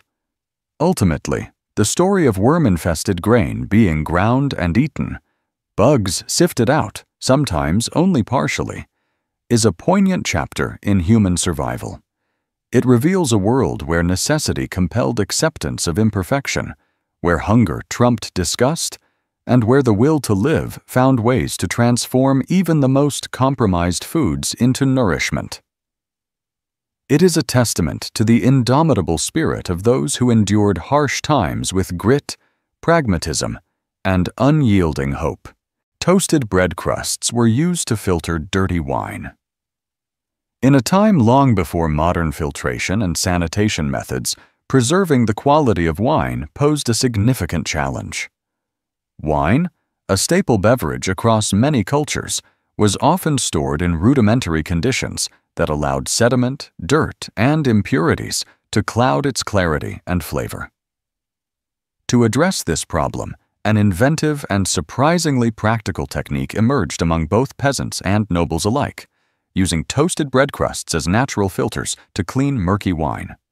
This practice, simple yet effective, not only improved the drinkability of wine, but also added an unexpected culinary twist through the consumption of the soaked bread afterward. Old or toasted bread crusts, dense and porous from baking, proved ideal for this task. When dropped into a container of cloudy, sediment-laden wine, the bread absorbed unwanted particles and impurities, clarifying the liquid above. The rough texture of the crust trapped dirt and lees, the dead yeast cells and grape fragments that naturally settle in fermenting wine, leaving behind a clearer and more palatable drink. This rudimentary filtration method was a clever adaptation to the limitations of the period, relying on materials readily at hand and repurposing food waste in an efficient manner.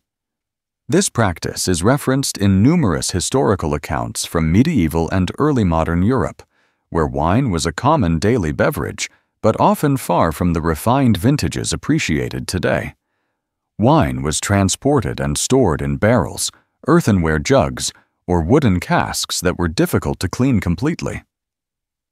Sediment buildup was common, and without sophisticated filtration systems, the resulting drink could be harsh, gritty, or unpleasant. Using toasted bread crusts allowed householders to salvage otherwise undesirable wine and maintain hydration and morale. Once the bread crust had absorbed the impurities, it was not discarded. Instead, it was eagerly eaten, softened by the wine, infused with its sour and tannic flavors. This wine-soaked bread crust became a small delicacy of sorts, appreciated for its tangy, slightly fermented taste.